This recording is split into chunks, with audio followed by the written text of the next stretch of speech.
Welcome to the Theory of DFS podcast. I'm Jordan Cooper, the co-author of the Theory of Daily Fantasy Sports. That's a 15-hour audio DFS masterclass at theoryofdfs.com. Join with me this week, someone that I would consider maybe we go the furthest back of I think of anyone that I've had on the show here. I consider him part of the Mount Rushmore of DFS soccer in the DraftKings lobby. It's I don't know how to pronounce your last name, but Paul Villamizar, am I close? Villamizar, yeah, that's close enough. Villamizar, There's a couple different ways, but yeah. But you're affectionately known as Pew, with 5 E's on Twitter. So you have to get the same amount of E's right. But when I started playing in October 2015 on DraftKings DFS Soccer for EPL, like that, you were one of the names that it's based to me the Mount Rushmore. Would you consider Paul the Mount Rushmore? Because DFS Soccer hasn't been around for that long. I mean, 2014 maybe, I guess. Would you agree with me that the four? If you had to name four, it would be you, Saramek, Redcoat 85, and Old T. Yeah, that's probably pretty good. I don't think Keith plays much anymore. But like back in the day, old _ T, it's like, damn, get out of my contests. Stop taking my head. Yeah, old T played a lot. Saramek and Redcoat obviously a lot. They were later because England came on later. I believe they're both British, right? So they came a little bit later, but yeah, clearly, like since they've been in there, they're on there, I would say. And Old T, yeah, Old T is one of the originals, I would say. Right, and there's like Tom Devo 1099. He doesn't play much anymore. He was back then. He was pretty big back then. Yeah, a lot of the people have there was people that kind of came and go, didn't last maybe. So I would say that's probably a pretty good four. Yeah. Since seeing, obviously, we played some head-to-heads back in the day, right? You probably took some of my $5 head-to-heads. Did you think I would last this long? I think it's hard to say. Obviously, after a while, you could see that like you were approaching it the right way. You knew what you were doing. I think there's also a difference between someone who's sharp and then there's just so many perils to like get through in gambling and DFS of like you could be a good player, but then you play over your head, variance gets you. There's a lot of different ways, so I think it's hard to pick. But generally speaking, the guys that have that kind of are probably a little bit nittier on the sharp side and not too crazy probably have a better chance to last. Right, and then you're describing me. I mean, I picked off my first year and a half of just playing DFS soccer. I was picking off the low stakes stuff. But I noticed that when I moved up, 2 years into the higher stakes with $25, $50 double ups, cash games, and the small field GPPs, that it was much more difficult. Like I needed to not have the mindset because it worked for me for 2 years because I was playing low stakes of I'm just gonna basically act as if there's no goals to be scored on the slate. And just run me down. I'm going to take set piece takers and fullbacks and run me down. And if you want to take 3 goal scorers, they don't score goals enough in this sport. But at the higher stakes, people tend to build a little bit more with ceiling in mind. Where, you may not be taking 3 goal dependent forwards in your cash, lineup. But you're not just, you're not taking, The running joke with me is, if there's there's an English defensive central midfielder that takes more than like 3 set pieces. It's like $5K, put him in my lineup and lock in those 5.5 points. And then in the low stakes, you could actually win doing that. But in the high stakes, you end up getting burned by these lineups that have some type of goal scoring upside where one of those 3 guys scores and you're in bad shape. Yeah, it's there's a difference, right? Like there's a fairly significant difference between the lower stakes and the higher stakes for the construction, which I'm sure it's like that in every sport. For sure in soccer, right? Like people are just going to make more mistakes at the lower stakes on average. They're just going to have, they're not going to have as many ways to win. And at the higher stakes, like you're just not going to see that. You have to play a little bit more for upside. So you have to kind of include that a little bit. Um, Originally too, right? Like in the early days of DFS, like it was a lot softer, like for soccer, Right. and We you also had could the get how about the 11-man rosters and full point crosses? yeah, the 11. So I was actually against that. I was against that at the time. Even though I thought it was good, right? I just thought it became too easy, too mundane, and I didn't think it was gonna last. And so I was against that because I thought that like this goes on for so long, and it's just like the weaker players, the casual players are just getting crushed, and the ecosystem wasn't going to be able to survive very long like that. And even though like like it gives more edge to the better players, but it was too difficult to construct lineups. It was just I didn't think long term that it was the best way to go. Right. I thought that the 8 players was better, and I'm glad that they went back. Right, because you have a very similar opinion that I do. Like, it's you'd rather give up the short-term edge for more long-term profits. Yeah, exactly. I mean, you have to think about the you don't need to cater to the sharks. You need to kind of think about what the people at the bottom rungs, what the people that just want to have fun, and what the people that really support an ecosystem. And you want them to have a good time. You don't want them to just get crushed So how come they constantly. don't change soccer to like FPL scoring, where it's like goals, assists, clean sheets, and nothing? That's it. I mean, yeah, I mean, FanDuel kind of tries to do that, right? And I think there's a fine line of like keeping it a game and keeping it skill based, but also like you don't want to go over to the level where it just. I think with the 11 too, it was just too easy. Like you didn't have to be very good to make a good lineup, so that even like it just watered it down for even like the sharpest players. I would say is because the gap between like kind of good players and like the really sharp players narrowed with the 11 players because it's like you can just get everybody. You didn't have to make as many tough decisions. So in that sense, it actually kind of affected a couple rungs of the ecosystem, I would say, because it made it easier because you didn't have to evaluate these games for the difficult decisions. You could just get them all, get all the best plays, and play them all. And it's Right. just like that's mundane, you know? Right, because that it would be a 5-game slate. You'd have 11 roster spots, and it's like, other than like the two big underdogs, you got the set piece takers for like 8 teams in one Yeah, lineup, and just like, and you're still able to fit them all in. yeah, You play a cheap fullback at one of your defender spots, yeah, and it's like you don't have to make the decision of do you play Yuri Tielemans or Pascal Gross. You don't yeah, make the decisions of we have two. You have Bruno Fernandez and Kevin De Bruyne both on the slate, yeah, and you can't play both of them. So like now yeah, you have to make that decision, and what construction is better.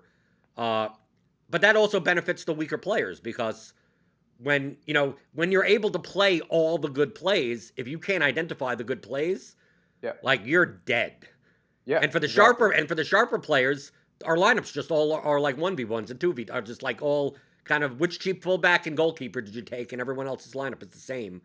Yeah, So at the higher stakes that you were playing, you're playing other sharp players at $500 $1,000 head to heads that are practically coin flips, and like yeah, no one's making a mistake. yeah, yeah. The mistakes are. I think it's just the mistakes are graded from like large mistakes to small mistakes. Like people will say, there's mistakes or someone's making a lot of mistakes, and really, it's not black and white. It's gray, right? Like the way I view DFS is like the person that makes the least amount of mistakes over the longest period of time is going to do the best, specifically in cash games, right? So when you're looking at the really sharp players, it's like you may be making a small mistake, like in a spot where it's very close, whereas the really bad players are just like missing the really slam dunk plays that like you kind of can't miss, right?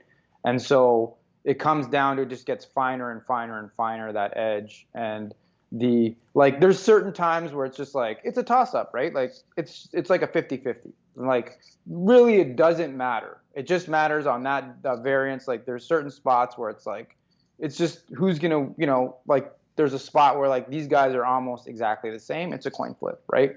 And then there's times where it's like, this guy has a decent amount of an upside, and that mistake is then gets bigger and bigger and smaller and smaller.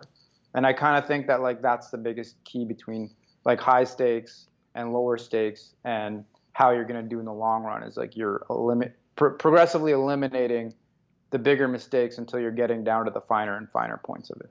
And then sometimes in cash games, what I believe I've gotten better over the years in the thinking, because it used to be at the low stakes. Yeah. As long as I don't make the mistake, as long as I don't make the mistakes, as long as I optimize for floor, like Yeah. people will make enough mistakes and whatever. But then once I start, now I can't even play contests under $5. Like now, in order for me to get soccer action, I'm going to have to be in contests with sharper players. That it almost comes to weaker players. It comes across as bailouts. I know Andrew always makes fun of the bailout goals or bailout assists I get in my lineup now in the as maybe the past year or two, where I see the $3,800 defensive midfielder that's like, okay, he has a floor, but I'd rather take the $4,200 central midfielder that may shoot from deep a couple of times, and his floor may be 2 instead of 4.5, but he has like a twice or 3 times more likelihood of actually having a chance at be on the score sheet with a goal or an assist. What that'll do is bail out any, like if I do make one of those small mistakes in my lineup, like it bails it out. It's like if I end up with like the wrong sometimes I do a dinky do it forward and I have a guy that's like 8% owned in cash in a forward spot or defender spot, and it's like I see the constructions other people make and I'm like, I think I made a little bit of a mistake there. I think that one is a little bit, not a huge mistake, but a small one. But it's like, I have this 12% owned because I made this construction. No one else could have this guy, and if this guy scores 10, an assist and some chances created, like that 2-point difference in that mistake, like I give myself the opportunity to get bailed out rather than take the safe quote unquote guy that like will score 4 or 5 or 6 a lot, but almost never double digits. Yeah, he's capped, right? Like a lot of times, some of those guys are capped at their ceiling is severely capped. Some of these other guys, it's very slate dependent. I mean, I think it's very slate dependent. It's very team dependent, right? Like certain teams that will have more of a ceiling versus other teams that have a floor. How much are they attacking? How many crosses? Like how likely are they to score? I mean, you could run that all into projections and it would still like spit out an average score that, it's baked into the price that this guy is better. Maybe some of the times, like it's going to hurt and he's going to brick, and the guy that just, always puts up 6 points is going to get there. But I think if you run the numbers, it's probably still better to take the higher end guy, to take the higher upside a little bit more, especially because a lot more people are just doing that.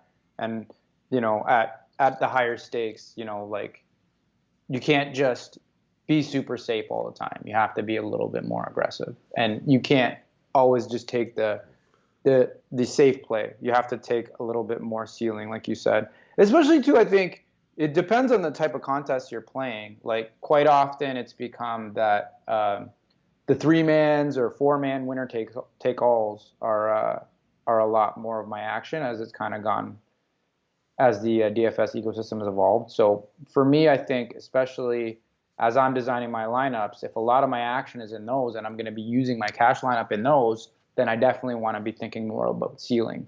And then maybe I'm going to brick some of the 50-50s, but if more of my action is in 3-mans and 4-mans and I'm using my cash lineup for that, then I definitely need to be thinking about that a little bit more. Right, because sometimes if you're playing 3-mans, you could end up profiting even though you bricked in all of your double. Like you could come in 6th out of an 11-man double up.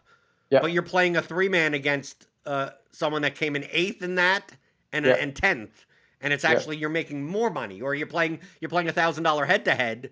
That like all of the safe lineups or whatever ended up on top of you, but you ended up just outscoring just the guys that you're playing at the high stakes. Here's a question.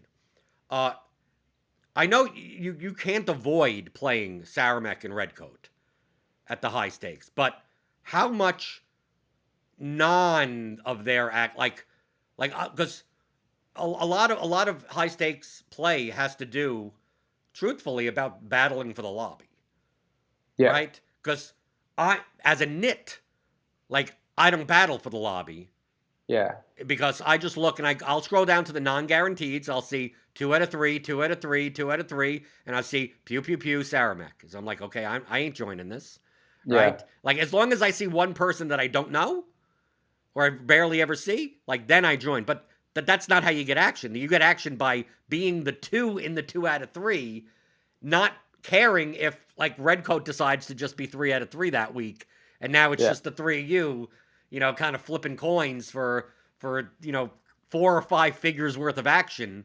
But in Yeah. order to get the random dude that somehow wants to take a 1063 man, like you have to be willing to give up EV on many weeks or Yeah. split the rake. Like you look at between the 3 of you, like you're probably not even going to beat out the 5% rate. Like you're going to win enough times, but in the Yeah. long run over the year, I mean, is there enough? I mean, you're playing it, so I mean, the answer must be yes. Is there enough random action? People that try to step up and try to take you on, people that cut you just out of the blue, no badgers. Like, is there truly enough action at the high stakes in the DFS soccer lobby on DraftKings at least? I don't know on FanDuel. Uh, for it to is it worth it? I mean, that's really the key. Is like, do you think that it actually is worth it? Anybody who's sharp out there who's listening, no, it's not worth it. Anybody who isn't, then yeah, it's worth it. Come along. You know what I mean? Come and play. Well, I mean, clearly, right? Like we're playing each other a lot, and I think uh, soccer is weird because it's real small. Like the ecosystem is pretty small. So you don't get football, basketball, you don't get as many like people just coming in. But there's some sharp players from other sports that will play for fairly high action. A lot of the action for me, I think, is it's Champions League and stuff like that. That's king these days, I would say. EPL, it's not as here and there, but the action is not as much in EPL. Champions League is really kind of a big bulk of it. It's moved towards that the last couple of years. Do you think that's primarily due to the time? Like EPL is at Saturday mornings, 10 a.m. Eastern. Like a lot of people don't want to wake up early. I mean, it's not part of a person's normal day, but at like 2:30 in the afternoon Eastern on Tuesdays and Wednesdays, Yeah. like there's no other sport going on, and most of the United States is you're awake. I mean, like if you're a degenerate gambler or whatever, right? Yeah. If you're playing the MLB slate at 7 o'clock or the NBA slate or something or the NFL Showdown slate, like 2:45 is like that's your downtime. Like you're not even going to be starting to build your lineups for those sports until like 5, and the Yeah. Champions League slate is over, and typically the sweat's only 2 hours. Yeah. I mean, I think there's a lot of reasons. Champions League has been king, right? It's more exciting, right? Like you get more goals. The teams are a little bit better on average. The time is obviously great, like all the stuff that you said. Like EPL on a Saturday, if you're on the West Coast, is 7 a.m. Like I lived on the West Coast for most of my DFS career, and it was miserable. I had to wake up at like 5:30, and so that's going to cut out a lot of people time wise, and it's longer. Like a lot of times it's and they've kind of changed it, but it was you're going till 3 games, maybe some slates, usually just 2, but I like it when they kind of just have 1, so it's a quick sweat. EPL it's not as exciting of a league, like, to be honest. Like it's not as high goal scoring on average. Games don't get out of hand like they do during Champions League. Like Champions League, you can have some pretty wild results, some wild games. Also, half the league in EPL play a non-DFS friendly style. Yeah. And we could tell right away because during COVID, when the Yeah. Bundesliga came back and we started playing Bundesliga DFS, Yeah. I'm like, geez, this is so much for DFS purposes. Way better. These teams actually create, like most of these teams create peripheral points. Like there's Yeah. stuff going on, and there's games that are 4-3, 3-1. EPL sometimes, especially with the TV schedule, Yeah. they'll put that island game as like that's the Liverpool like that the game, the 4 or 5 games that are on at 10 o'clock are like Yeah. Burnley versus Crystal Palace and Fulham versus Aston Villa. Like it's all Yeah, like the mid-table and low-table stuff. And maybe you get you have one premier. It's Man United versus someone else, and they're yeah, like the big favorite out of the bunch or something like. And like that's the slate. And then like the yeah, two Sunday games are actually possibly good games, but it's yep, only a 2-game slate, so it's not all that appealing. Then during football season, no one's playing during NFL, those Sunday slates. So it's like, well, that's what for me, for someone that plays like when I played low stakes, yeah. when I see a slate where no one has a total higher than 2.5, I'm like, well, here we go, no goal, no goals. As long as no goals get scored, I'm good. Yeah, I mean, for guys like you and I, and for a lot of the regs, it's fine, right? Like I don't mind grinding out a Fulham game, or like Cardiff City, or some of these other kind of teams that Yeah, but you do are mind never when going you to could score a ton barely of get goals. any action. Yeah, Like Paul, the thing that upsets me. That doesn't upset me. I mean, the if I go back 4 or 5 years ago, I could have, if my bankroll supported it, if I had the bankroll I had now back then there was enough action for me to play $3,000 to $5,000 a slate. Nope, and not have to play, head to heads versus you or Saramek. Like I could still find 3,000, 4,000 worth with GPPs with everything, and there was enough yeah, that I was comfortable with. Now some EPL slates, I'm posting 215s, 109s, 50s. I'm like either the lobby has me blocked or I have them blocked or I just don't take people's games, and then it goes into an EPL slate, and it's like, wow, I got a grand total of $670 worth of action. It's like if this was yeah, 4 years ago, like I would have 4 grand, right? I wish I could have and yeah, I understand, and for Champions League, it's so much to me. Champions League is so yeah, much easier. yeah, I found people like you said, sharper players from other sports that may not be necessarily yeah, the best at soccer. They may not be bad, but not the best, are more likely to come by and like, oh, 215 taken by so and so. I'm like, oh, that guy's playing soccer? I haven't seen yeah, him in a while, right? Like that I don't mind as much. I mean, I'd rather have someone worse than them, but yeah, it seems like in Champions League it's much more likely that I grab that action. But the past year or two in the EPL lobby, I mean, we can't go by this past thing with the 3 games at different time. I mean, it was just yeah. brutal. There's very different. Yeah, Right. But I still noticed the past year or two, like, dude, like none of my games are selling. Like it's just yeah, like it's just pulling teeth to get $1,000. And yeah, I'm obviously way more risk averse than you are. Or yeah, you have someone like Evaldo who'll play MLS showdowns for whatever amount of money. Like yeah. he'll be in the RotoWire Discord saying, I got $8,500 down on this MLS 3:30 Sunday showdown. I'm like, how is that possible? Like, He he will message me too, like every year, to be like, hey, you want to come play MLS? Like he's trying to get more action. I respect it. I'm just like, man, honestly, the staggered starts, the summer, it's too much. I'm like, I yeah, but you're can't do talking it. to someone that's a good player that also plays primarily for pride. Yeah, yeah, yeah, yeah. Well, Evaldo makes over $1 million a year. Like he doesn't yeah, need he doesn't need the DFS money. So yeah, his consciousness of like, well, where's my expected value versus in these contests? Like yeah, that's not his job. yeah, But yeah. And I think, I wouldn't consider him a whale. I wouldn't consider him like, oh, here's someone I need to have in my Like, no, yeah, yeah, he's good. It's just that yeah. No, he's good, he and just I think he doesn't care about contest selection whatsoever. yeah. And I don't think it's necessarily that he's trying to play me, right? I think he's trying to grow the game, and I think he understands. It's like you go to the people that play a lot of soccer. I just happen to like MLS is just tricky for me, and I don't really have the energy to want to follow it as much. But like you got to have people in the lobby, you got to have action, and he probably needs another person to fill his three mans. If he wants to get these off, like clearly, I mean, like MLS has grown a lot, and I mean, if you want to have a sweat and you want to watch the games, and like you're a guy like Basso, like you want action, right? So I mean, you got to go to the guys that are going to help you need that liquidity. I mean, you need that liquidity, even if you're just going to do it for fun.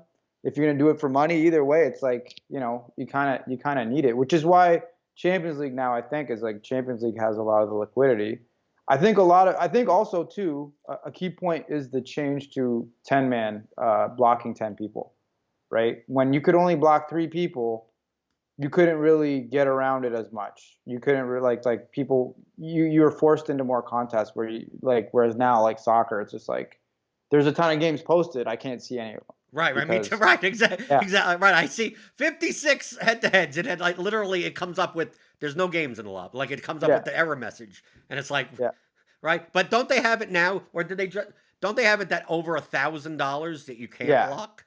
over 1,000 you can't block. But even then, still, there's basically like nobody posting above there, except for like 1 or 2 people, maybe. And then you're manually not checking each other's games anyway.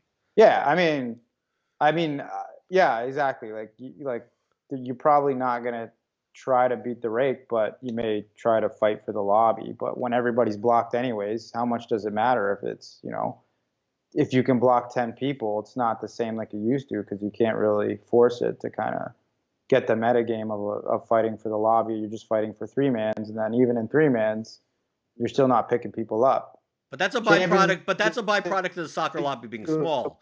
Like blocking 10 people in the NFL lobby, like there's still plenty yeah, of more. Like 10 is not enough. Like totally different. Yeah, right yeah, in soccer, like literally, yeah, like my block list. Like I only use my block list for soccer. I don't use it for any other sport because yeah, any other sport, it's like I'm not posting high. I'm playing GPPs primarily more than yeah, cash games. But like my block list and like my block list is like it's all the sharp players in this. Like I yeah, sometimes I have to like maybe I have to add this guy. Man, I don't mind playing this guy, but like since I have a space, why not? He's not the worst yeah, player, but okay, yeah. don't take my head to heads, and there you go, A, done. a lot of my heads up has just kind of totally dried up. It used to be that a lot of the action was heads up, and that was what I was playing for. A lot of it was high stakes heads up games, but a lot of that has just kind of dried up. FanDuel, I mean, still get action because of the way that it's designed. You can't block anybody, but still, it's not huge. There's not a ton of people that play there, But and their the product, FanDuel scoring format is just awful. it's not great. It's so I so mean, counterintuitive. Like yeah, if they made it a little bit more, I mean, to me, it's bad for bad players also because it's so counterintuitive. It's yeah, so goal heavy, and then yeah. if it's not goal heavy, you're basically playing players from the worst teams. Yeah, defensive stats. I mean, let's be honest, right? Like a lot of FanDuel decisions are just not good. Like, like I think everybody sees it. There's just a lot of stuff they do. It's just like, what are you doing? Sell your company. Like, there's just you had a lot of good things going. It progressively just gets worse. The decisions are bad. I don't know who's running that company, but like for soccer, originally their product was not bad. It was kind of interesting, and then they just it actually kind of got worse just progressively. They watered it down further and further, right? Like they mixed midfield and forward and all that together, and I mean, I still play it, and like there's still action, but I But don't know it's how so long. counterintuitive when the best lineup like you could make is like I'm gonna play the guy that's got a hat trick and the high scoring defender is a defender against them. It's real dumb. Yeah, Right? It's like it's well, he didn't get the clean sheet, but had 12 clearances and five yeah. blocks and Yeah, it's real dumb. I mean, you could say arbitrarily, daily fantasy, you could award points for anything, and it's still the game. The game is the game, and like, you know, the Jordans and the Pauls will still go out there and play it, and they'll play the game without the game, right? But like, people want to watch the fucking sport. They want to see people scoring. They want to see chances created. Like, who's gonna be like, yeah, let me watch this Fulham game and see this guy get 30 clearances, and I don't even know what a clearance is necessarily even. Like, did it go out of the box? Because sometimes they give it for that. and you And can't I'm even gonna be tell who's sweating clearing the that. ball. A lot of times the cross comes in, there's six guys in the box and one person clears it. It's like I don't know who am I rooting Yeah, like I don't do I have that guy? Because yeah. sometimes you get the center backs and it's like, okay, I'm going to take a Burnley center back, right? They're a big underdog. And it's like, do I take Ben Mee or James Tarkowski? One will have 32 fantasy points. The other will have 5. And it just so happens to which side of the box they happen to be on in that game.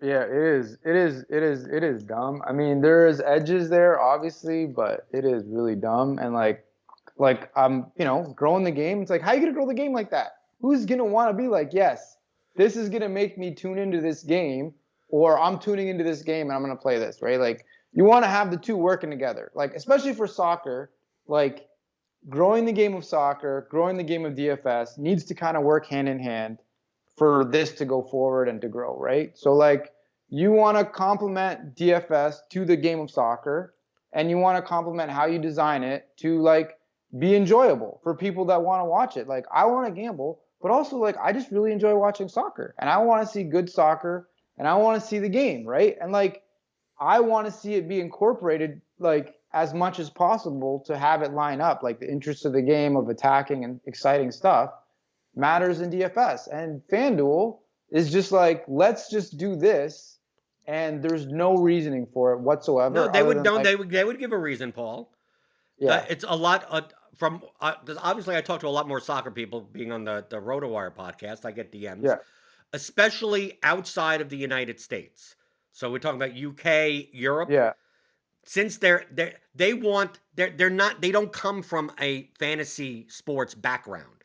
Here in North America, we've had fantasy baseball, fantasy football for so long that like like it's betting, it's FPL. They view DF like most. There are a lot of people yeah, that would play DFS DraftKings, and they don't like DraftKings because it doesn't represent soccer enough. Like it's only the attacking, yeah, cross. It's like there's no defensive stat. Like it's that doesn't represent all of the game. But the thing is that well, we've had fantasy football, yeah, NFL for a while. Like you don't draft offensive linemen. There's no like there are IDP leagues with individual defensive players, but they're not that yeah, popular. Like yep, you don't like those types of stats we've already been accustomed to. It's like yes, it matters a lot for real football, but yeah, it's not fun. Like it's not fun for me to have to. How many pancake blocks did this lineman have? Like that's not something I'm yeah, watching the game for. So we've accepted. I mean, look, we have DraftKings doesn't have kickers, right? It's like well, kickers yeah, still part. Well, we don't prep punters.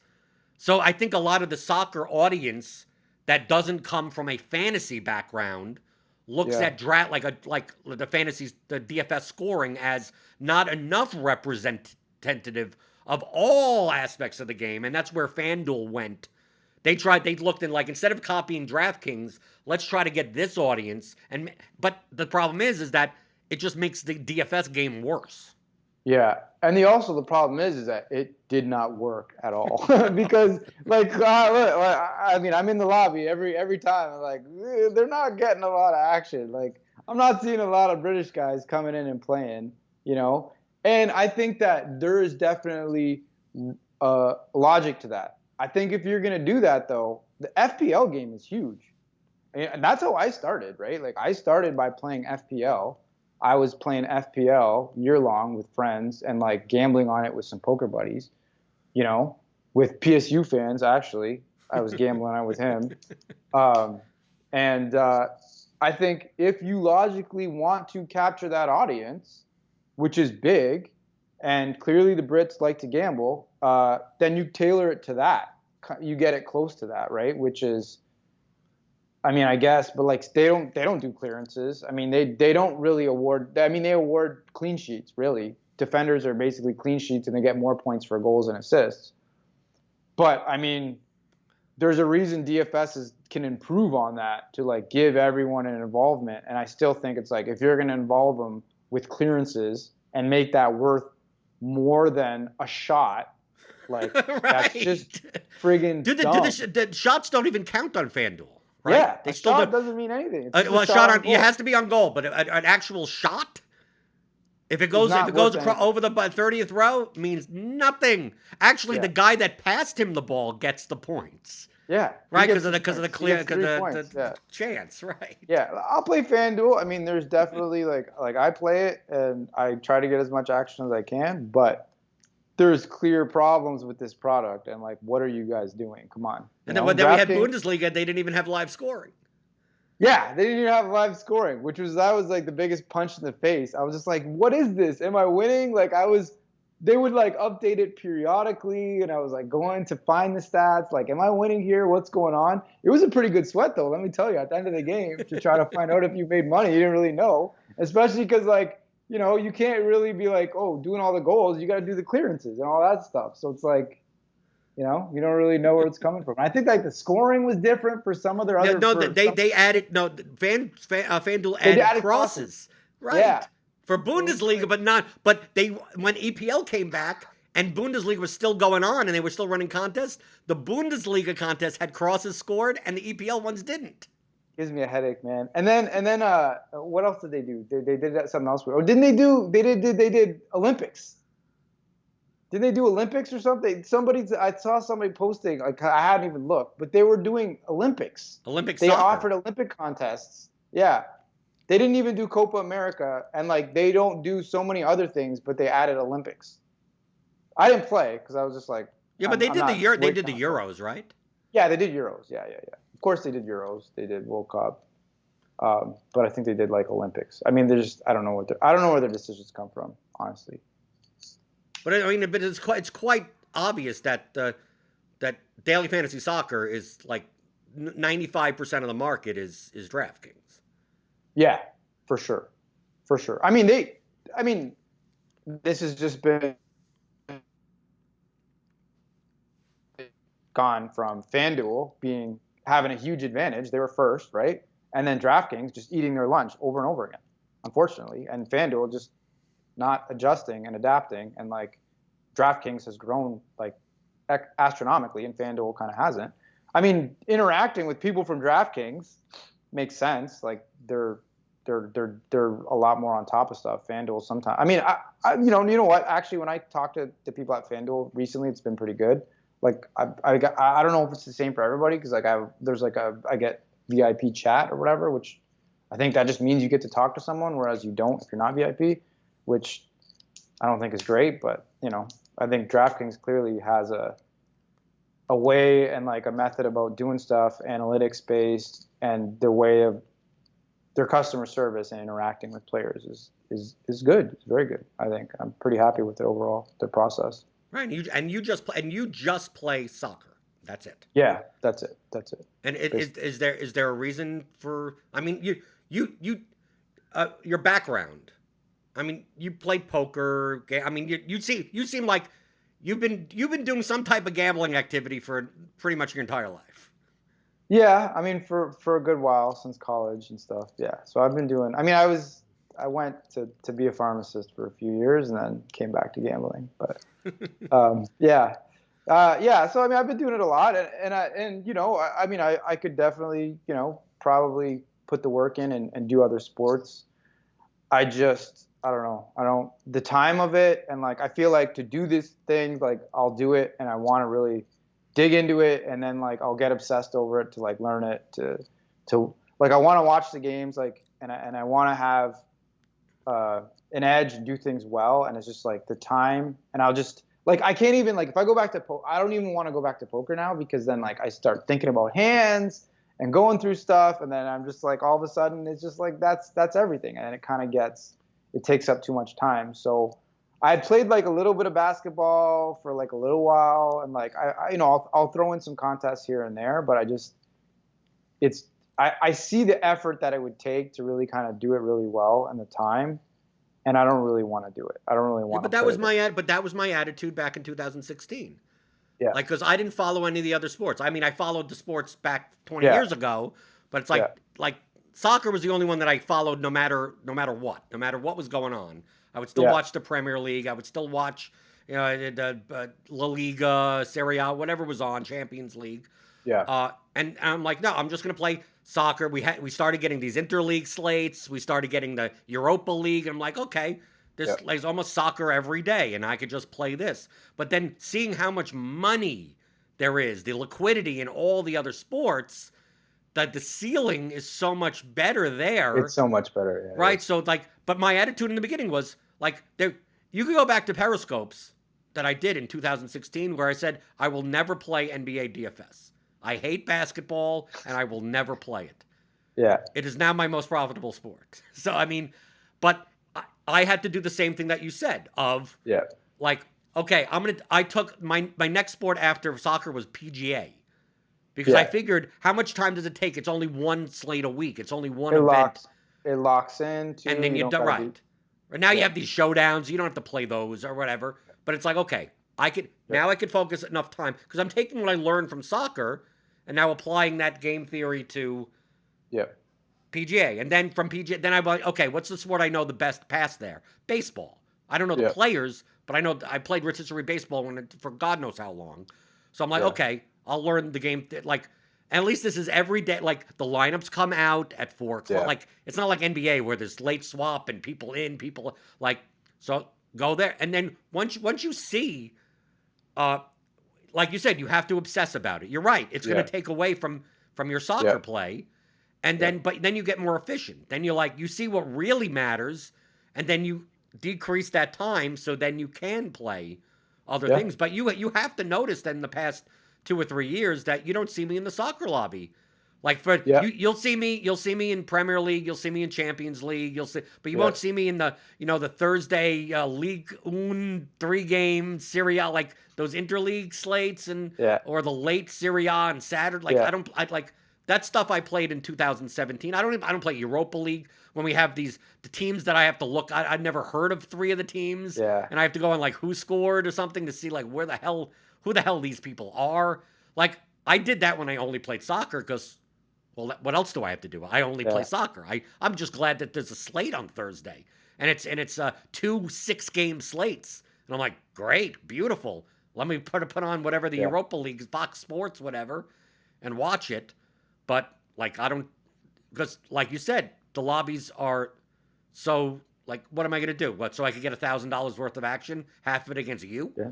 Like no, even if it's in the middle of the day, it's like no, I could spend that time. Making sure that my baseball lineups are taking a nap. Maybe I just feel like doing that instead. It's more efficient to do that. With your time, and clearly, like you've taken your skills that you've developed and the DFS skills, and it's more profitable in those markets, like for sure. It's not even about profitability. I think it's more about ceiling. I'm not saying that. To make money, to make big money in the bigger markets, you're competing against more people. So it's harder, but the ceiling is higher. If you're mainly deriving your income from tournaments, which that's what it sounds like, right? Clearly, soccer, the tournaments are not super huge, and if you have that skill set, then basketball, baseball, that's where the real money is, right? Like you're not gonna get $1 million score in soccer. You're not going to get $100,000 score in soccer like you can in these other sports. And so that skill set is more valuable for sure, I would say, there, right? Like if soccer was huge, that'd be great. If soccer was huge, I'd be the soccer guy. I'd be. Yeah, exactly. Yeah, it makes sense. Like I think that totally makes sense. And makes sense. I have other stuff that I do that I want to do outside of DFS, and so then I would cut down on that. But I think there's definitely, I could say that I probably left money on the table in that sense, for sure. Well, I think, like you admit that you possibly leave money on the table by not playing other sports. I think I've left money on the table by being too nitty. Yeah. I needle you about that for sure. Because I have, obviously something to needle you about, but I think because it's Twitter. Everyone needles each other on Twitter. But it goes both ways, right? Like people go broke, and like we're looking at these outcomes, and you have your outcome that like this is what happened. You went from A to B, so we can look at it, right? Right. But then we say, okay, look at a range of outcomes of Jordan not being a nit, and then how many of those outcomes do you go broke? Right. How many much more of those? Exactly. How many of those outcomes do you not just go broke? You go crazy. And you know what I mean? Like you throw your chair through a window because of the emotional distress of that, Like I will say, like I will, I'll needle about being a nit, but like this is not. There's a lot of times where like you're gambling at high levels. It's not it's not like I had a ton of money always, right? Like I built up a role playing soccer, really. I kind of just was aggressive from the beginning because I felt like I had an edge, and it worked out. But like there's plenty of ways if I look back to say that like, yeah, I probably made a mistake here. I probably made a mistake here.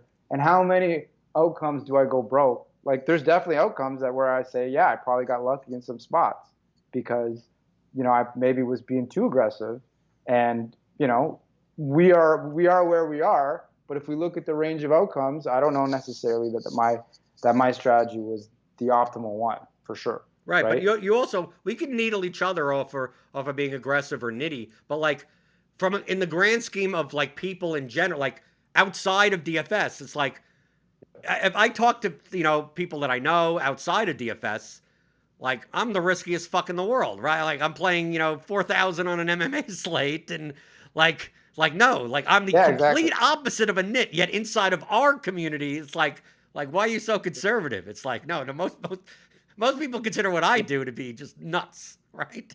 Yeah, exactly. I mean, it's hard. I mean, it's hard to talk to anybody outside of that's like doesn't have an experience about it. I just say I'm a pharmacist, basically, when people ask.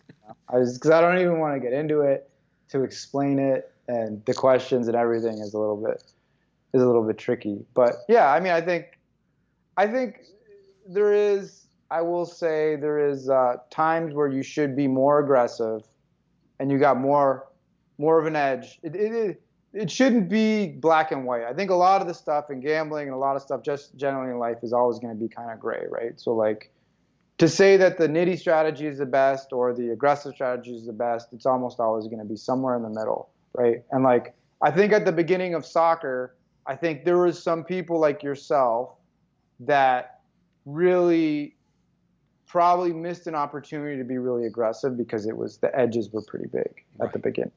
It's gone down. Like I think my edge at the beginning of soccer, I'm not sure a lot of other people had the edge that was there in DFS at the beginning of DFS soccer. Like I think it was my edge was pretty insane at the beginning. I think there was just everyone was just bad. Nobody knew what they were doing. I think I just figured out some stuff and was lucky early, and I was aggressive. There was maybe other people that were too, but they just weren't aggressive. And I think that's where I fall. And I think after playing for 3 months and learning, like my roto tracker, like from that period is just up, like no down, no nothing, just up. And like the first year, like I built my bankroll going from January 2016 to like that year, like just in soccer up to like $20,000. And only playing like the $5, $3, like I'm not playing the $100 contest or anything. But most likely, if I didn't mind the risk of ruin being higher, because I was still had a regular job, I was still doing digital marketing, I could have put more money in and said, screw it, I'm just going to play, I'm going to put $30,000 in now instead of waiting till the end of the year. It's quite possible I could have turned $30,000 in the beginning of January 2016 into $150,000. By the end of I would have been so much more ahead, but of course, it also could have worked out that I have no money. Also, I mean, that probability goes up there. So, like, I don't consider that a regret. It's just that was the calculation that I made, and I'm not gonna. I wouldn't change anything about it, but I know more now than I knew back then. So, like back then, I wanted to talk about. We talk about players from other sports coming in to the soccer lobby. That happened a lot more back in the day, right? It did, it did. Originally. And I wanted to discuss about a time. Back then, I was doing a podcast, the Fantasy Flush podcast, that maybe only 100, 200 people listened to, because I just ranted and raved about soccer DFS. I've always been an entertainer, so like you don't mind being like out of the way, no one knows who you are, you interact with people, but other than that, you'd rather just, I'm going to take people's money and they don't have to know who I am, right? I'm coming from comedy, I'm just a natural, like anything I get involved in, I have to be like, how do I entertain people? How do I do, right? So that's part, like I have to, even when it comes to my DFS career, that's part of what it is, like that's part of the ceiling also. So like, that's why I am transparent. Like I know that I'm giving up edge by teaching people how to play better. I know that. But I believe that, number one, I could be better than them because it'll always change and get better, right? And there'll always be new people that'll come in. The ecosystem will be fine. But I'm still generating revenue from, the ceiling of that. I'm growing my brand, right? That type of thing. Selling a product, right? It's all part of the same thing. And I could do it ethically. Right? I'm not holding anything back. I'm not saying things that I didn't. I always post my roto tracker, my 1090. I'm completely whatever. Yeah, But you're very transparent. You're very transparent, which is good and but you don't ethical. have to. But you don't have to be. I mean, like, Yeah. No, you right? don't. No. But I mean, But if it matters. I think it matters. I mean, I think it matters, and that's what I wanted to get into. But I did a Periscope where I was mentioning, some of this action that was coming into the soccer lobby, going, I wish I had a bankroll because, this guy sucks and he's dumping a lot of money, and like, and one of the first DMs like you ever sent me, this is like 4.5 years ago, uh, basically asking me, it's like, I'm watching your Periscope. Can you please not mention that stuff? Like it's not basically it's not good for business. And then yeah. coming from the poker, like I played poker in the underground rooms of New York City. So like Yeah. it's not online poker where you don't know anyone and it's a bigger Yeah. so your reputation Yeah. mattered. You wouldn't get invited to games. Yeah. You'd get like you'd obviously people would borrow money from each, right? You'd, oh, can you spot me 2,000? It's like if you had a good reputation in that type of community, it was like you were more trustworthy than your mother. Yeah. Right? Like I would trust that person more to pay me back than my mom to pay me back. Yeah. As long as you kept a perfect reputation. And one of the things amongst sharper poker players is that you're gonna try to find private games and underground games with action players that dump money, but you don't want to run them off, right? Yeah. You don't want to upset and they may be nice guys, maybe you're friendly with them, maybe whatever, but you never talk shit. Even behind their back, you wouldn't go. You got to get into games with this guy. He's dumping a lot of money, because if it gets back to that person's like, why you talking shit about? Like, it's a whole political type of thing, and then next thing you know, they're not showing up for your games, right? Or next thing you know, they're purposely not playing hands against you. I mean, like, it could be really fucked up things that I never related to the DFS community, because I never played. At that point, I wasn't playing high stakes. I didn't know how small it was. But do you believe that when you do play at the level that you do, that there's much at that level, that there's a worthy ceiling of not being as transparent, because like the amount of action that is at the high level is so small that cutting out 20% of that, doing something stupid or saying some bullshit or causing someone to be pissed off or withdraw their money from a site or move sites or something, is like, that's dramatic to your bottom line. Yeah.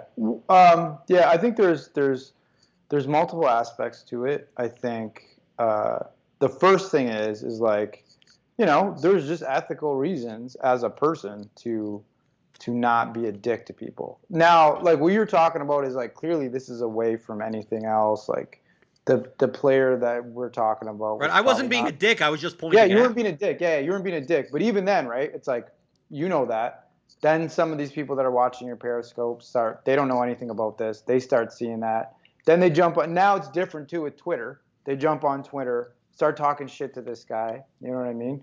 And it's like, it's just unwarranted, right? Like, a lot of times, and then it's like, it's bad for business, but it's also just like, it's shitty if this person is like a good person. The guy that we were talking about was Sahil, right? Like, everybody knows this. I'm sure most people know Sahil.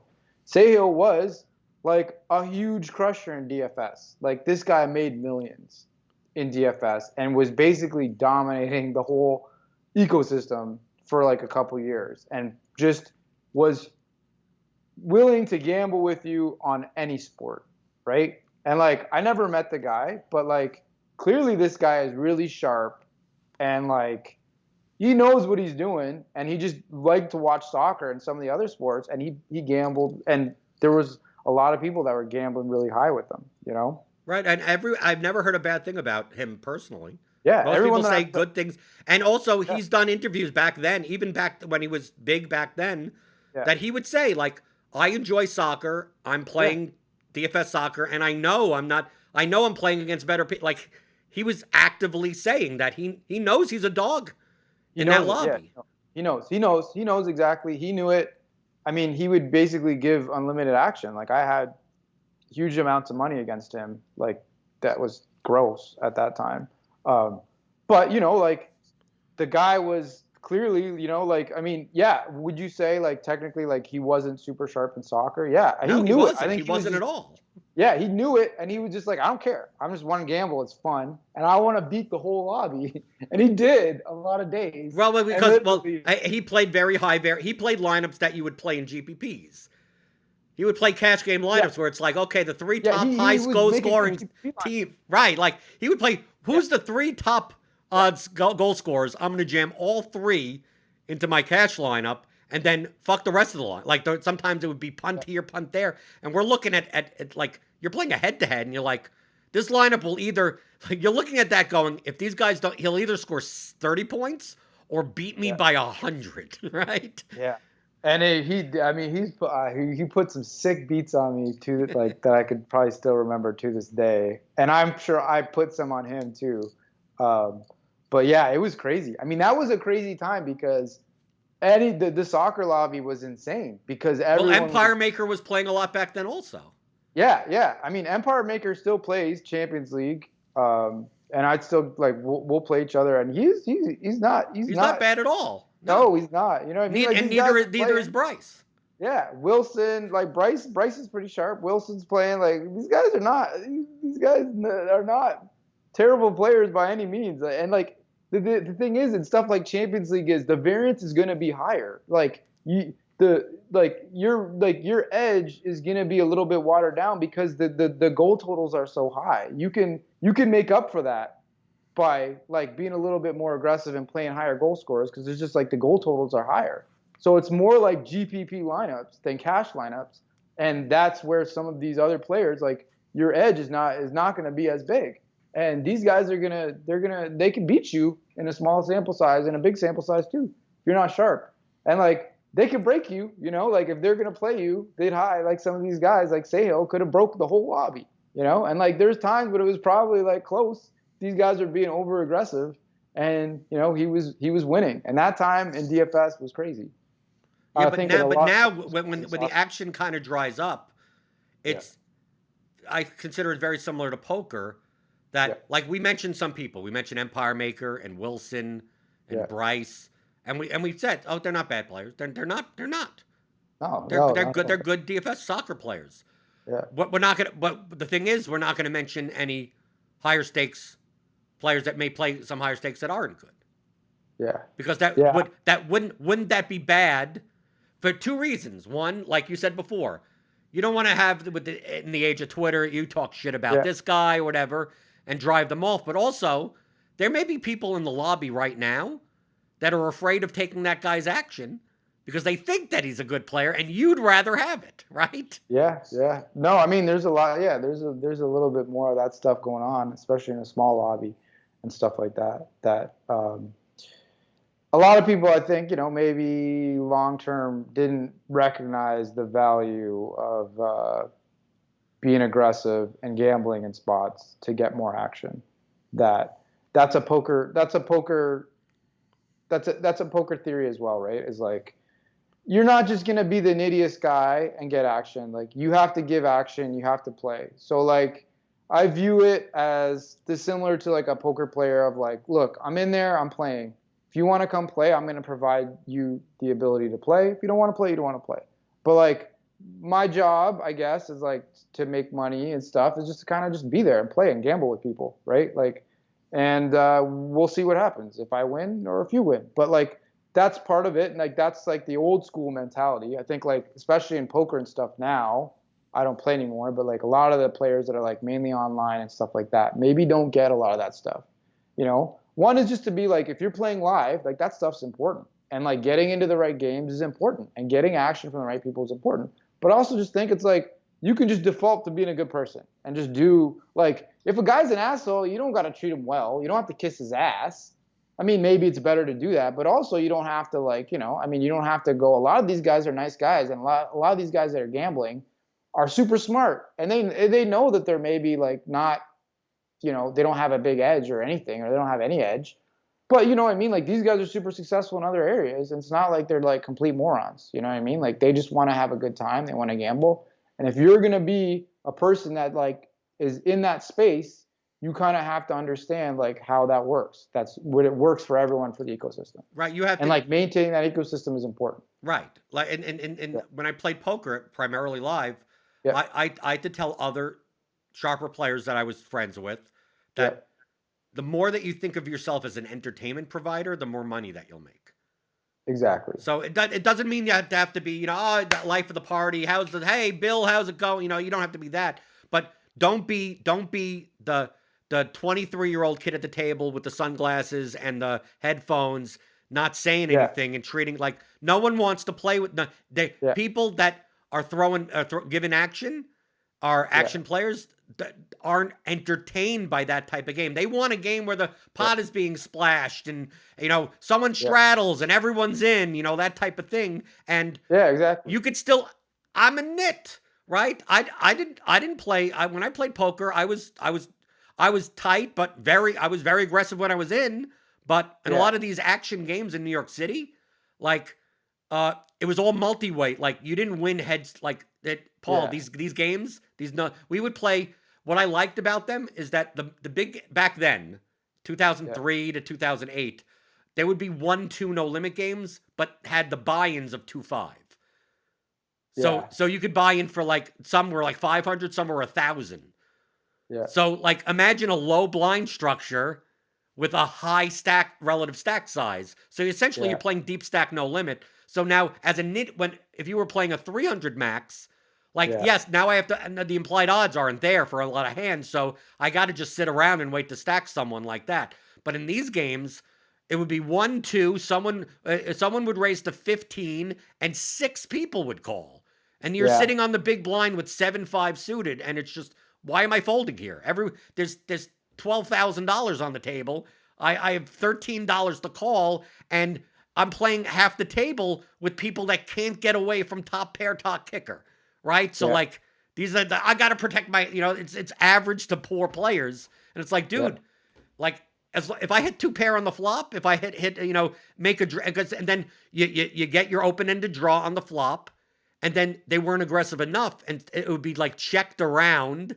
Yeah. Right? Because no one has a piece Yeah. of the board, and someone's slow playing a set in a 7-way pot with Yeah. with $150 on the table, and everyone with $1,000. I hit my nut straight, and now the guy, now you stack the guy, and hopefully they Yeah. don't fucking pair the board. Like those were those types of games. So like even as a nit, Yeah. I had to play a lot of hands because just the implied odds were there. So it Yeah. came across to people that yes, they saw that I was a good player. Like even the bad Yeah. players knew that but they still wanted to play with me because number one, if they outdrew me, I didn't yell at them. My nice hand, Yeah. and I mean, whatever. I was nice. I talked about sports or whatever. Yeah. I wasn't, the chummy. I wasn't because there was a lot of Italians and Irish guys. I'm not that type of person, but there were plenty of I was friends with a lot of Asian kids that were really good poker players, but quite like they looked like the Yeah. math student in class, and college student with the whatever, like the nerds. Those guys didn't want to play with those, but Yeah. and it stood out whenever they were in a hand. It stood out because you played, 2-3 hands an hour, and it's like, Yeah. so and so's in. I got to Yeah. pay attention. Like, no, that you don't want that because now they're actually playing more optimally against you because they know that you probably have a premium hand or something that you don't. Like me, Yeah. they did not me. Most of the Yeah. time, I had good hands, but Yeah. one of the Asian kids always said to me, "It's like I don't know how you get paid off with the same hands that I have." And I Yeah. go, "Because I'm in more hands." Yeah. So, It's and image. people think that I'm like 'cause one guy, like I've been playing with him for like 2 or 3 years, and time again, and we'd played in the same games for years, for 2 or 3 years, and he goes, you know that whenever you go all in that spot, you've never bluffed, and I go, yeah. They said, how do you still get called? I go, Yeah. because I provide like. It's one Yeah. of those things that from a GTO perspective, it's like it makes absolutely no sense because it's like it's so obvious that there's no other hand I could have other than the nuts in that spot. And I'm playing against guys that I'm playing 3 or 4 times a week for 2 Yeah. years, and they still not have picked that. I have top pair, and he could be missed the flush. Like, They're dude, not playing your hand. They're playing theirs. right. but it's primarily due to the fact that like they don't view me, they view me as a good player, but not as a player that they fear playing. Yeah. It's like, no, I mix it up, and they see that I could show down a 6-5. I could show down Jack 4 suited out of the small blind on a whim, because it's like everyone's in, and it's like it's $11 to make sure that these guys play against me 3 or 4 times a week. So it's like, what is this $11 worth? Like from a at this moment it's negative EV, but from a whole ecosystem perspective, it's much better to be the guy that I don't want to be the guy that doesn't want to straddle, right? When you win a hand, like, no, you have to straddle. It's like, no, this is so negative EV to do this, and I don't have to because the rules say I don't have to. But I don't want to be that guy. But exactly. But it applies to DFS as well. It applies to gambling. I mean, even with the side bets here, like to me, like in poker, like if you bet on something and your word's your bond, you pay like you're gonna pay that player before you pay your electric bill. Yeah. Right. Like, if you're known as that type of person, like that reputation is almost worth more than money. Yeah. I mean, in gambling, it should be. I think it's important to pay your debts. Your word is important. I mean, that's kind of just like the ecosystem works like that. I mean, there's a lot of people that abuse it and take advantage of that, unfortunately. But I think, like the old school, it's important. Like your image is important, but also just like, like keeping your word. Like if you're gambling, like I'll gamble with people on stuff. It's like, you need to pay. You don't need to be like having someone chase you down. If you borrow money, pay them back, or, at least like you have to like be on top of it all the time. Like that stuff is important. I think like image, your reputation, a lot of that stuff, and your word, I think is just like in gambling is worth a lot.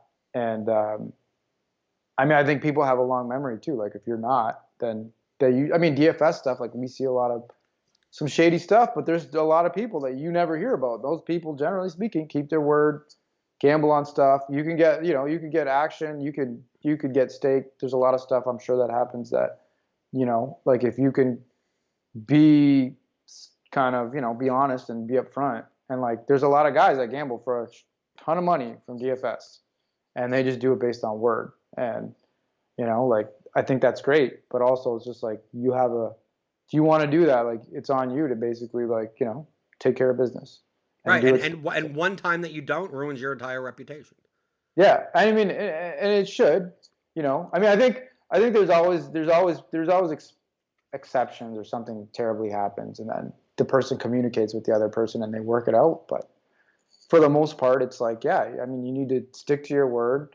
I mean, I think a lot of those old school concepts are still important. Maybe a lot of people don't really kind of think about it. I grew up actually kind of similar, playing in underground games in Florida at around the same time, like 2003, 2008. The same type of stuff. You're just gambling with I was with retirees, and we were playing all night, like playing Friday till like Saturday morning and just like eating food and drinking. It's like, it's a good time. You're there to have a good time. Other people are there to have a good time. Like you can gamble and do that, but like you got to kind of keep a bigger idea of the overall picture. And if you want to be in those games and you want that game to last and you want stuff to happen, it's like you should try to make sure everybody has a good time. Right. And that it's a lot of times in some of those games I would win.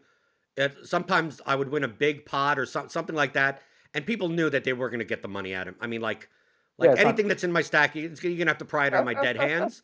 But I would it would be 3 o'clock in the morning, and I'm sitting there with the 3,500 in front of me in a game that everyone started with $500, and you know what I do? It's like, because it's Brooklyn, whatever. There's 24-hour diners, whatever. It's like I'm buying the entire table, late night stuff, whatever on the menu, call up, and a lot of times it was $250, which is like, why am I giving up that much money? It's because I don't want people to look at this experience and then go, well, I'm sick of losing to Jordan. I'm not going to that place. I'm going to somewhere else. Yeah.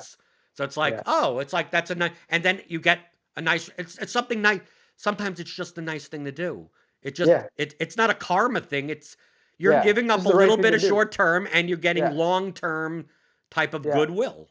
Yeah, exactly. You could kind of, you do the right thing. You can be good about it.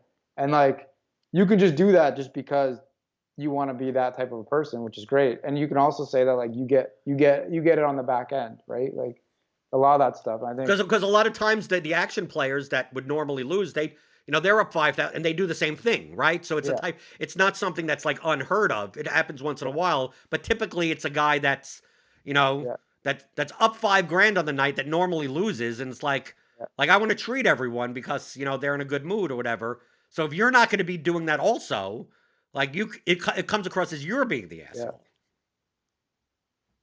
You're being the asshole. I mean, there's a lot of places you could be the asshole, and people are gonna, if you're winning, they're gonna view you like an asshole anyways, right? So like, Right. you kind of got to make up for it. Like, it doesn't matter if you're quiet and nice or whatever. You win, you're an asshole to them, right? To a lot of these people. So it's just kind of, I mean, it's just a matter. I will say though, there is some people that go about being assholes on purpose in the gambling space to generate action, and that is technically, I don't know, I wouldn't do that personally, but that's been pretty profitable for some people for sure, that they have been outwardly huge assholes on purpose to generate action. I Sure, but think there's that's the other direction of going. But still, yeah, it's a different mentality. You're trying to hook in new. Typically, that's to hook in new action, not to yeah, maintain current.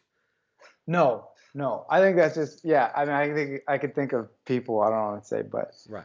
uh that, No. but I think I understood why they're doing it, why they Right. do that. But I mean, to me, the reputation thing matters because take a look at like election night, this past election night. Yeah, Like I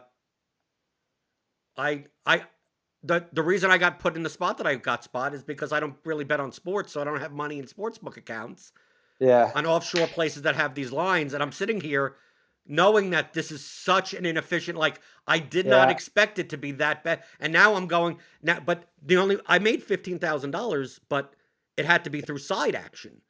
yeah. So it That had I to be think, through people that are willing to bet against what I'm for. I can't post it on Twitter because I don't want to come across as knowing something because I want to make money off of the information. yeah, So now I have to go through DMs, but I don't want. So I got random people. Once I don't think people understand this. It's like when I posted on election night, like at like 9:30 or 10 o'clock, basically yeah, saying that I'm willing to take like plus 200 on Biden, right? Because yeah, at this point, everyone was like, Trump's going to win because Florida's dead, like that. And I know that the correct line is like Biden minus 250.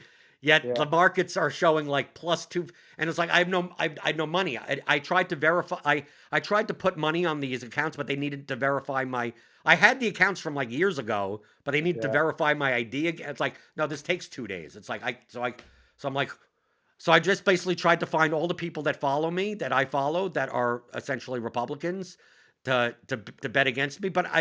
But there were people that reached out after I posted on Twitter because basically the yeah, line that I posted on Twitter on that Twitter message is basically the best. Like I couldn't get more action, anything better than that. Right? So I would never put. I got plus 300, but I would never post on Twitter that because I think I could drum up the action on the side. Like I'm not going to disclose what my line is no, yeah, you until shouldn't, it yeah, right, and because because now I'm trying to drum up new people, but I yeah, would get DMs from people that I never heard, and I like several people DM me and said, "Hey, dude, said you'd really think Biden's winning? I'll bet you $1,000." And it's like I don't bet with people I don't know yeah, because I don't because then it's to me it's a free roll yeah, because it's not worth it. It's like not I worth know it. I'm going to pay you, but you don't know if I'm like no I'm dealing with there are plenty of people that follow me for DFS and everything else Yeah, that if those people want to take it up, if someone wants to take it up, I mean I remember right I lost a bet to you on the Bales right $200 or whatever right yeah, on because I thought everyone yeah, was like just going with the narrative that Bales just never makes bad bets. So it's like if I could get plus 120, plus 125, fine. And there was nothing going on at the time, so I'm like, fuck it. yeah, I bet yeah, like a total of like $1,000 or whatever. But to me, those are the situations. Like technically, uh, Paul, uh, this past Saturday, I have to mention it because there's no better marketing than winning. Uh, yeah, I won $117,000 in MMA. yeah. I saw that post. Those, Congrats. but the MMA is a very linear experience. It's Yeah, like you could determine, like going into the last fight, like exactly what you need to happen to hold or to win. That yeah, like what I should have done if I wanted to hedge, if I wanted to lock in a profit, like bet 30 grand on Derek Lewis because if he won, I wouldn't have won, right? Like, and he was like a 3-to-1 dog. So if I bet like 30, he was like plus 280 or something. So if I bet 30 grand on Derek Lewis and he wins, like, yes, I don't win $117,000 in the contest. I come in 87th place or whatever the hell it is. With I don't win anything, but I win I win I win 60 something thousand dollars, 70, 80 something $1,000 on the Derek Lewis bet instead. And if Derek Lewis loses, I lose 30,000 on the bet, but I win 117,000 in the right. So like I lock in. It's a good hedge. Right, it's a great hedge. The problem is you need the liquidity. I mean, do I have $30,000 on a sport? Right, but if I have a good reputation, right, isn't it something where I could DM you, Paul, and go, dude, I'm in this spot. Can you put down 30 grand on Derek Lewis, knowing that if he loses and I win the 117,000, that you know that you're going to get the $30,000 from me. Yeah, exactly. I think having a reputation, you could definitely do that. So to me, it's like it's almost like it's like having like you're able to get almost like loans from non-bet. Like you get loans, you get information, right? Because if you're sharp, people talk to each other and they go like, "What's going on over here?" Like I noticed this over that. Is that guy winning? That guy like that happens in the poker community, right? Sharp people talk to each other and go, "Yeah, man." Yeah, you should really if you don't have a good reputation, no one's going to tell you about the good games. If you have a good reputation, people might say, "Yeah, maybe call this guy. That their game's going on Wednesdays or Friday, right?" Like that type of stuff. But still, you still just like you don't want to get the good players in those games, even if you're like, well, yeah, but if they did something for you. Yeah. Well, right? Like that's what I mean. It's like there's a lot of stories about people being shady in those spots too. I think now. More so, I mean, I've been out of the poker world for a while, but I think there is a lot of stories about it's become so political, especially with solvers and all that stuff, that it's just like it's so political, which is kind of sad, right? But that's the game, right? Like if you like poker players need to understand, it's like it's not always the best player that's going to make the most money, right? Like there's other soft skills that matter in those areas. You may not like doing it. It may not feel great in certain areas, but like, those soft skills are a necessity. And if you view the economy, the poker economy, DFS as the same as like a business economy or like the normal economy, your word, your reputation is like your credit, right? Like, so you can maybe get certain things if your word is solid and you have a good reputation and people trust you. But also if you're, there's a lot of times when just doing stuff for people is positive EV, not just that it's, the right thing to do, but like, helping people out, giving them some information. Like I'm pretty closed off with a lot of stuff to do with soccer and DFS. Right. Yeah. If you notice, I have not asked you about your process or how you make lineups at all, because I know that's not the conversation we're going to have. Yeah. I'm happy about that. Right. Like I'm happy to try to, this is the thing is like, I don't want to misrepresent to people. I don't want to have to be like, I'm not going to lie. I'm not going to like, try to like fool people, but also it's just like, well, so like there's kind of a fine line of like, you want to help people, you want to say stuff, but it's like I understand where my bread and butter is, right? For you, it's totally different because your skill set is different as well, right? Like you said, right? Like your stream and your way of in DFS, like your peak is going to be incorporating like your background in comedy as well, which is like not necessarily just grinding out every dollar, right? As opposed to being open, helping people, and like doing all the stuff that you do.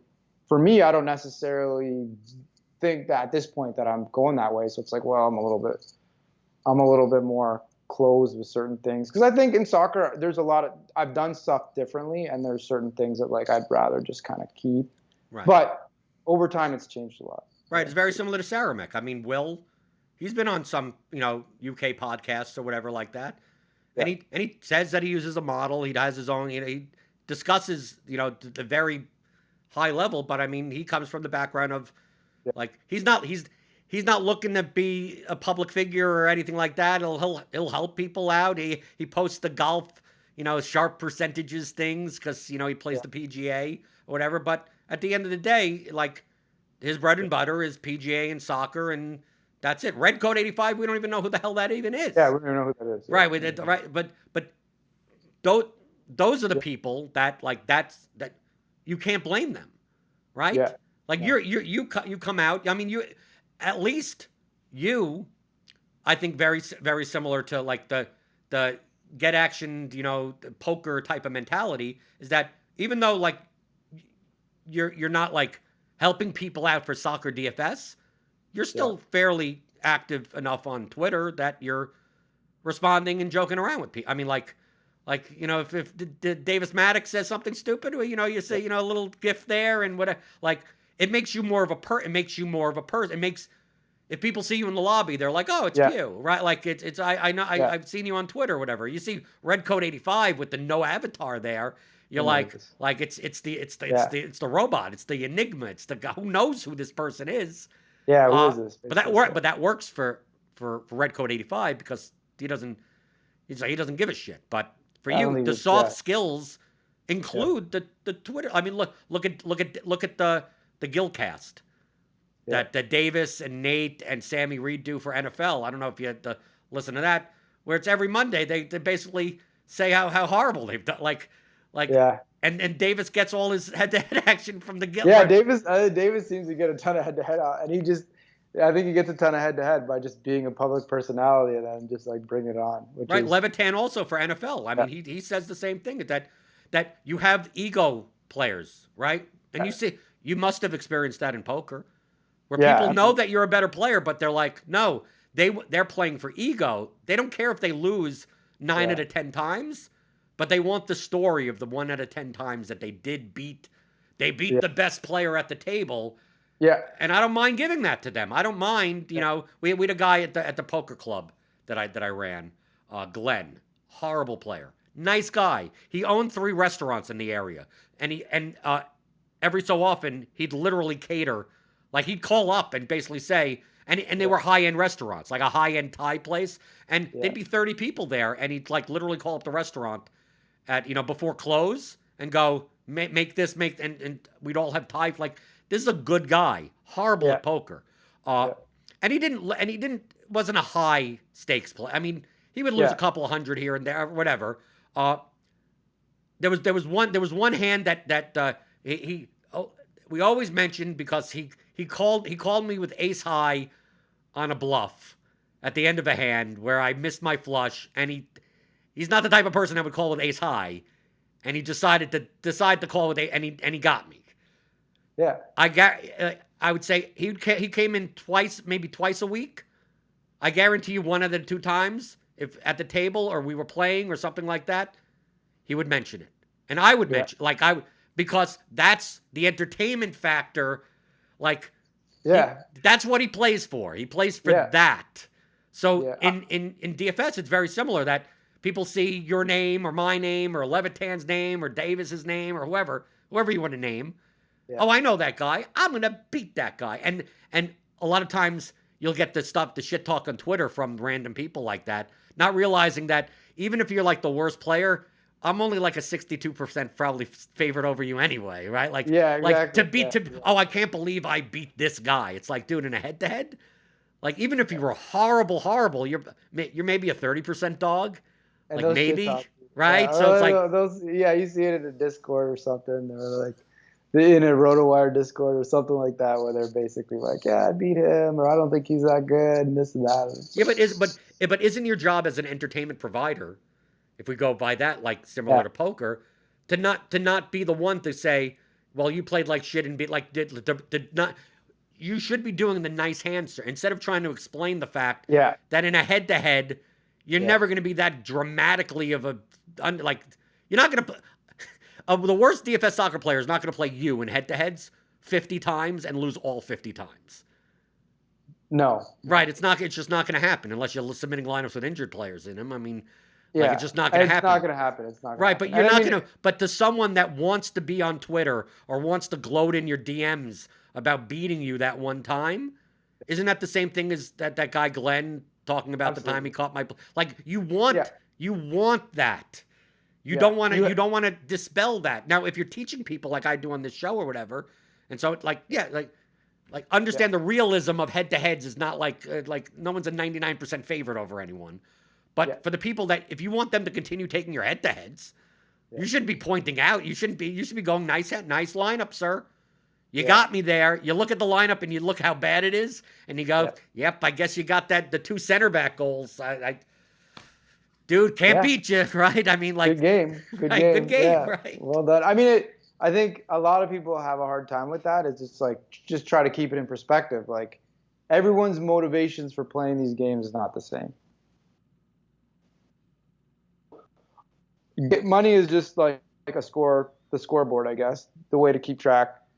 Some people want a story. Some people just want to have fun. Some people want to put a sick beat on you, and like that is like their goal. And I totally relate, because I enjoy doing that to people too. And like putting this, sometimes it's like the ability to put like a ridiculous beat on someone and then just laugh about it is great, and that's worth a lot, you know. Like, and a lot of these people they're not coming from the same background. Everyone's not viewing everything the same way, and like I feel like it's important, or it's the best way to look at it is just to think it's nuanced. Keep the wide view of everything and try to like approach it like that. Approach that people are doing things for different reasons, and you should try to respect that and cater to it. And like, you can feel bad about the beat, but like, you know, at the end of the day, it's like you're gambling. Try to have fun. Try to have a good time with it. Lean into it, right? Like, even if you're doing this to make a living by it, right? Like, you can still have fun. You can still enjoy it. You can still get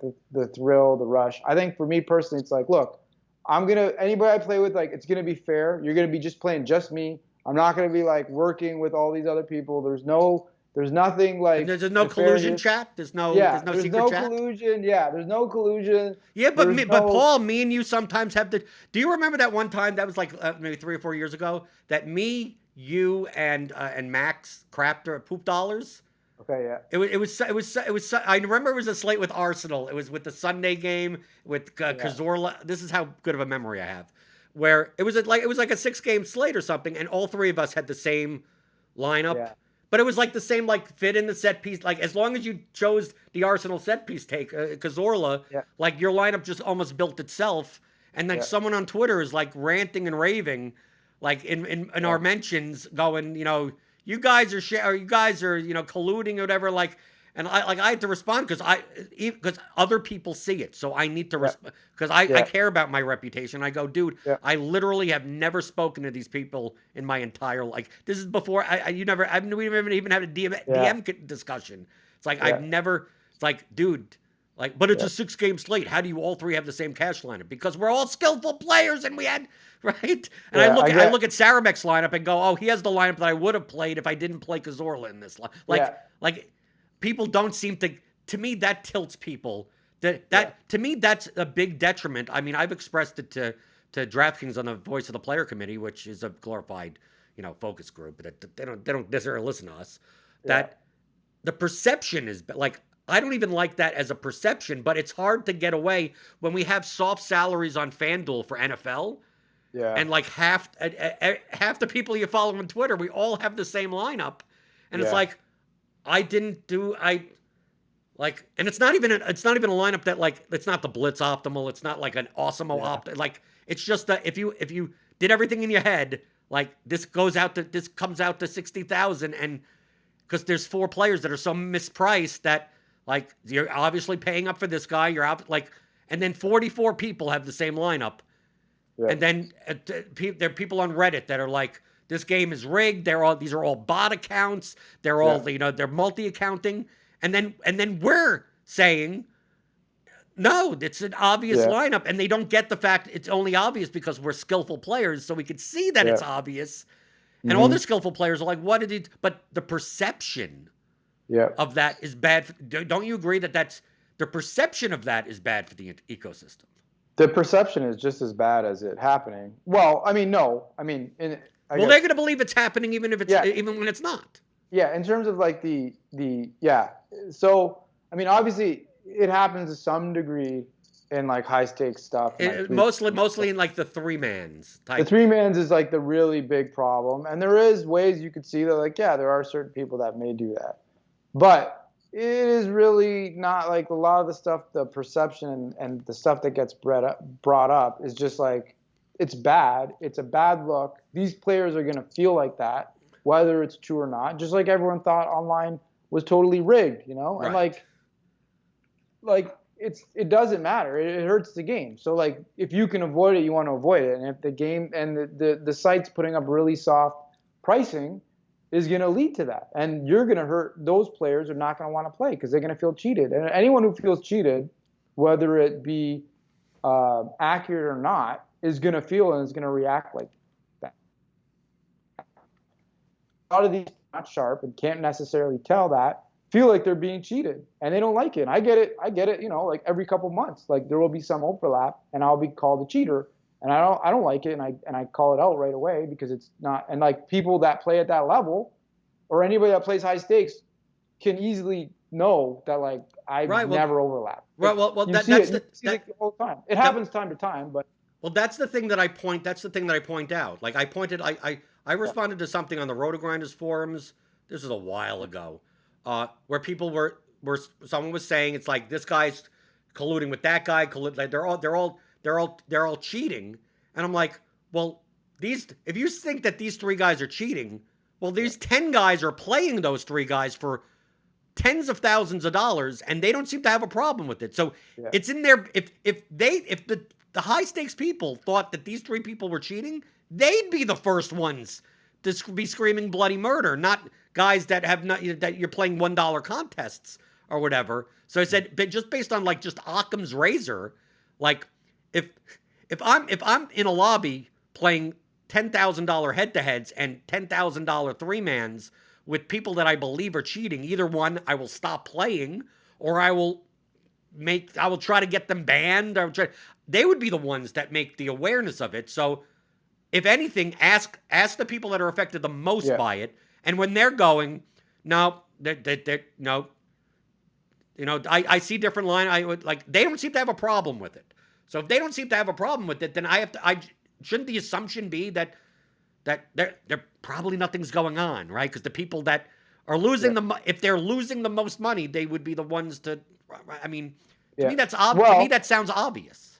Well, there's two sides to that coin because, like we talked about the perception. If you did see that, it necessarily wouldn't be great to call that out publicly because the other players would see that as well and view that as cheating, and that would hurt overall the whole game and hurt them anyways.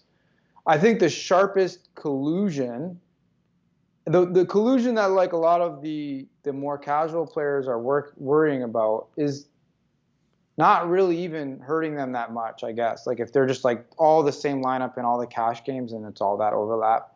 Especially at other sports, it's like, yeah, they have optimizers. They use the same optimizer. It's like there's certain times when it's like it's going to be like it is going to be very close. But there is at like high stakes, there is people that have got caught, you know, in three mans and in four and stuff like that where they are colluding.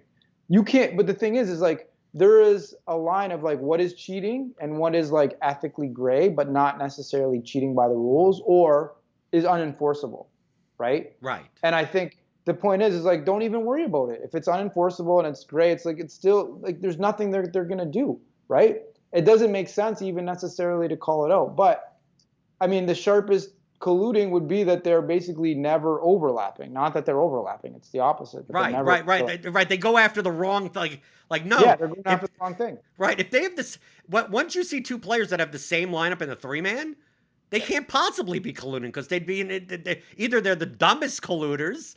Yeah. Or they're not, right? I mean, like you. Worst colluders. Like, yeah, you want those people colluding in that spot, right? They would be colluding if they never had the same lineup. Yeah, I mean, I'm fairly sure that DraftKings could run regression and you could nail who's colluding based on not overlapping their change from cash games to three mans or four mans in tournaments, and if they're entering the same lineups in tournaments, and you could easily see the pattern. They could probably nail it like that. Like they have, like you have a decent amount of sample size of all these slates. I'm sure you could design something that you could probably do it if they could catch it if they really want. And even if they did, this doesn't affect 99.9999% of the DraftKings line. It 20 people. I mean, because they're not. These aren't $5 3-mans. These are in $3. I mean, it's not affecting any that anyway. And but then also, Paul, you have the GPP stuff the other way, because obviously you go, well, Chipotle Attic and Papa Gates. It's like, oh, they're circumventing the entry limits by putting in 300 lineups and never having an overlapping lineup.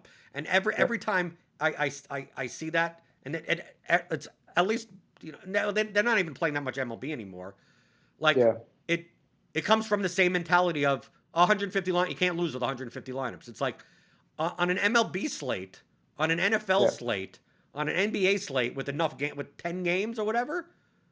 The amount of if you do the combinatorics of that, like it's most likely that like, dude, my 150 doesn't overlap your a random guy's 150 either. So like, by saying like, oh, they both played 150 and they made sure to not have the duplicated lineup. It's like, well, if you could pull out, I had 150 and here's Larry Odo with 150 and we don't have duplicate. So does that mean we're colluding? Like, dude, there's like 76 million combinations. Obviously, like it's more likely that two random people don't have a duplicated lineup than do. So you can't use that as like proof. And then it turns out, you go to yesterday's slate, they had 17 duplicates. And then you go to the slate before and they have 0. And then you go, and then they go, well, they both had, one had the pitcher in this game and one had the pitcher. It's like, yeah, because you could have built either lineup. And it's like, well, why did both of them had a lot of this guy? It's like, well, because they're both using the same goddamn fucking projection model. Yeah, and like, it's difficult to how are you going to enforce it? Even if they did, right? How would you be able to enforce it? Well, how are you going to? How are you going to prove it? I mean, you could run a regression, and you could probably look at those numbers and have a pretty good picture, right? You could just plot it all out versus all the other players, and look at where these guys are in terms of overlap and stuff like that. Potentially, I mean. They could do that, right? And I'm sure they could bring the hammer down, but what's the difference? They have already done it, and they know if they are or they aren't. Like, it's hard to say. Like, I can't say because I don't watch their games, and I've never really seen them play, and so like I'm not there looking at it all the time. I have no idea. I would imagine that DraftKings does, or they can. No, but then I've been studying. I mean, that's how I learned how to play, by studying CSVs since the very, very beginning. I look at it. What's the difference? Like at Roto Grinders, right? Yeah. We have basketball projections, right? Okay. So anyone that if you go to Lineup HQ and you're going to build 150 lineups and you're not going to change any of the projections, like Roto Grinders has thousands of subscribers that play NBA DFS.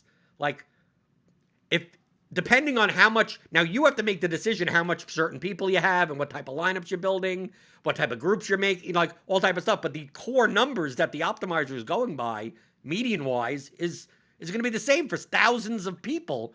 Yeah. So the likelihood of me using the same exact projection model, saying I want some of these and some of that and some of this, and then some other person shows up and says, I want some of this and some of that and some of this, and maybe it's close to what I am looking at, it's inevitable that we may end up with similar lineups. We may end up with 150 similar and still not duplicated lineup, right? Like it's of course. Yeah. Only because we're using the same base numbers. Now we both know that the two brothers are using the same. They're using the same they're using the same projection. Right. So, but they're making the decisions of who to play, who not to play, whatever, like that. So, what is the difference between if me and Cheese is good at Roto Grinders, we play baseball, and we're both using the same, Derek Hardy's bat projections. My 150 looks different than his 150, yet we both kind of have the same type of lineups, and it's like, oh, you're trying to, like, no, we're both using the same, we're using the same projections. It's inevitable that it's going to possibly be somewhat close. So I never understand, like, to me, it comes down to people that complain like that don't understand what a projection, like just they don't even have the knowledge enough to formulate an argument, and then you bring this up. And what I'm saying doesn't mean they're not colluding. What I'm saying is that the argument you're making is not valid. Holds no water. Right? It could be true, but I'm gonna show you a reasonable way that this could happen even Like when they say, oh, they never have a duplicate lineup. It's like, dude, there's 76 million combinations. Like me and you would never have a duplicate lineup, and we're not talking, right? Like, but they don't want a lot of people, like you said, the perception is bad in and of itself. And there are a lot of people, I mean, you have to admit over the past 5 or 6 years since the big commercial blitz that I mean, I hear podcast commercials from opposing companies or like new upstarts. Like there's one that literally starts out that you want to play you like to play daily fantasy sports. You're tired of the sites being rigged against you. Like they're literally using the term rigged in their advertisement. Yeah. And then, it's for Stat. I don't know if you heard Stat Hero. I have not looked at Stat Hero. Okay. But from what I gather, what they do, Stat Hero, this is from the commercial. This is not, obviously I'm not endorsing this because I have not seen it. Stat Hero, you play against the house. So the house puts the lineup up. So like you're playing picture you playing a head-to-head with someone that's going to show you their lineup.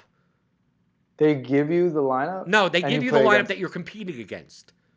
So they play face up. Right, so they play face up, and it's like you have to beat this lineup, and we'll pay you X amount for that. Now, obviously, I'm assuming the lineup they're putting up is like the top median optimal lineup that you could, like, it's like playing against the projected optimal.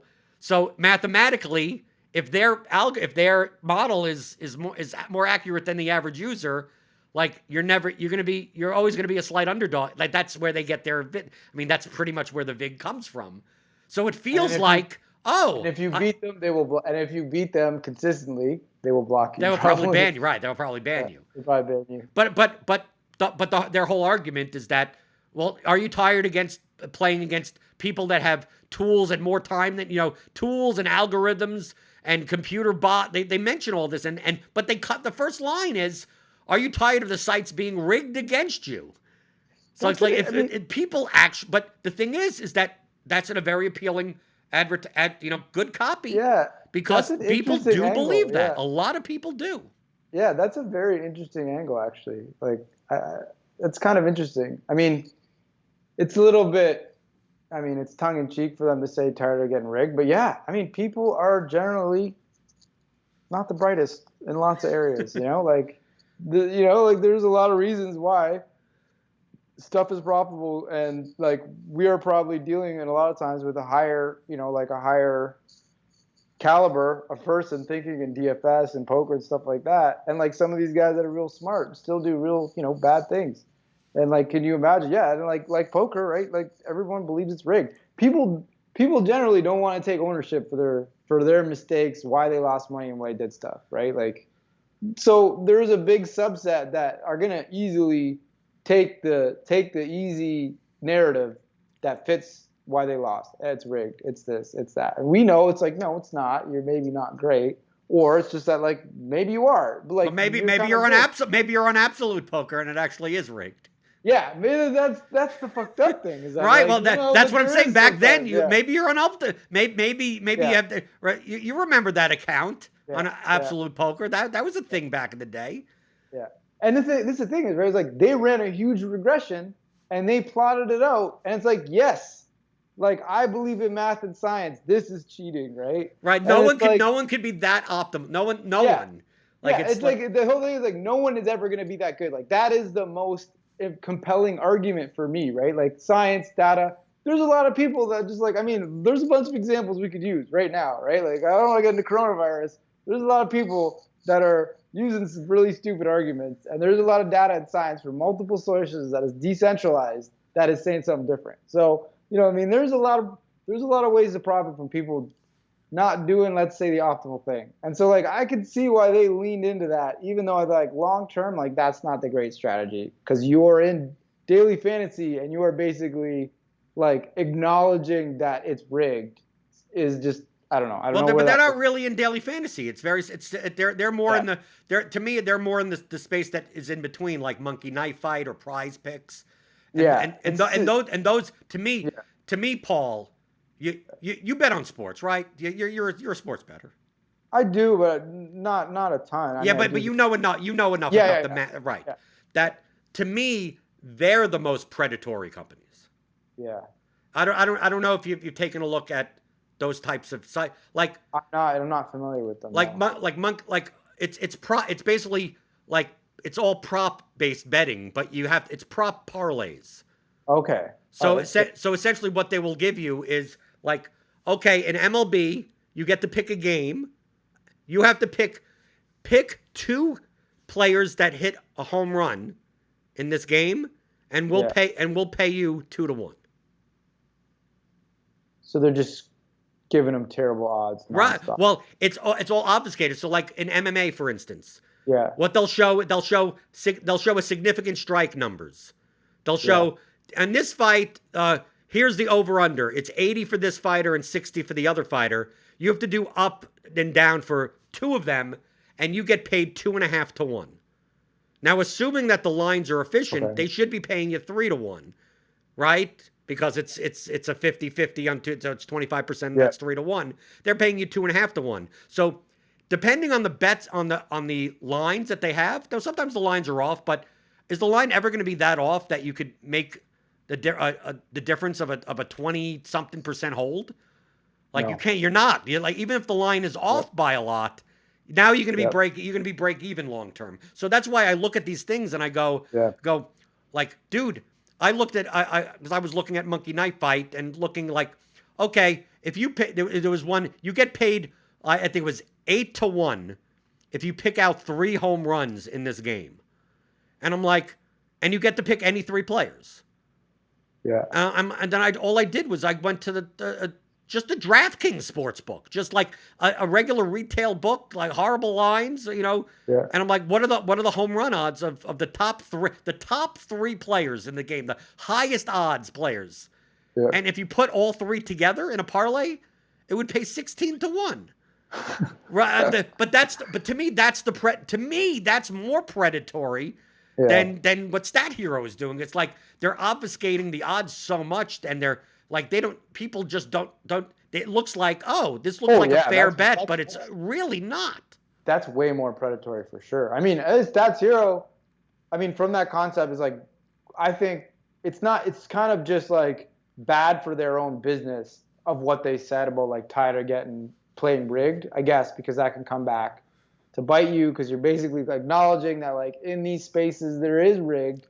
So now, like, that may come back to bite you. But, yeah, that's not as predatory. I think it's kind of interesting that you could play face up. I mean, you kind of know. It's like, here it is, right? Like, you have all the information. But isn't that the same as sports betting, though? Yeah. Because basically Stat Hero is showing, this is basically what they're saying, even though the users may not understand it. This is what we believe is going to be the lineup that wins the most often from a median standpoint.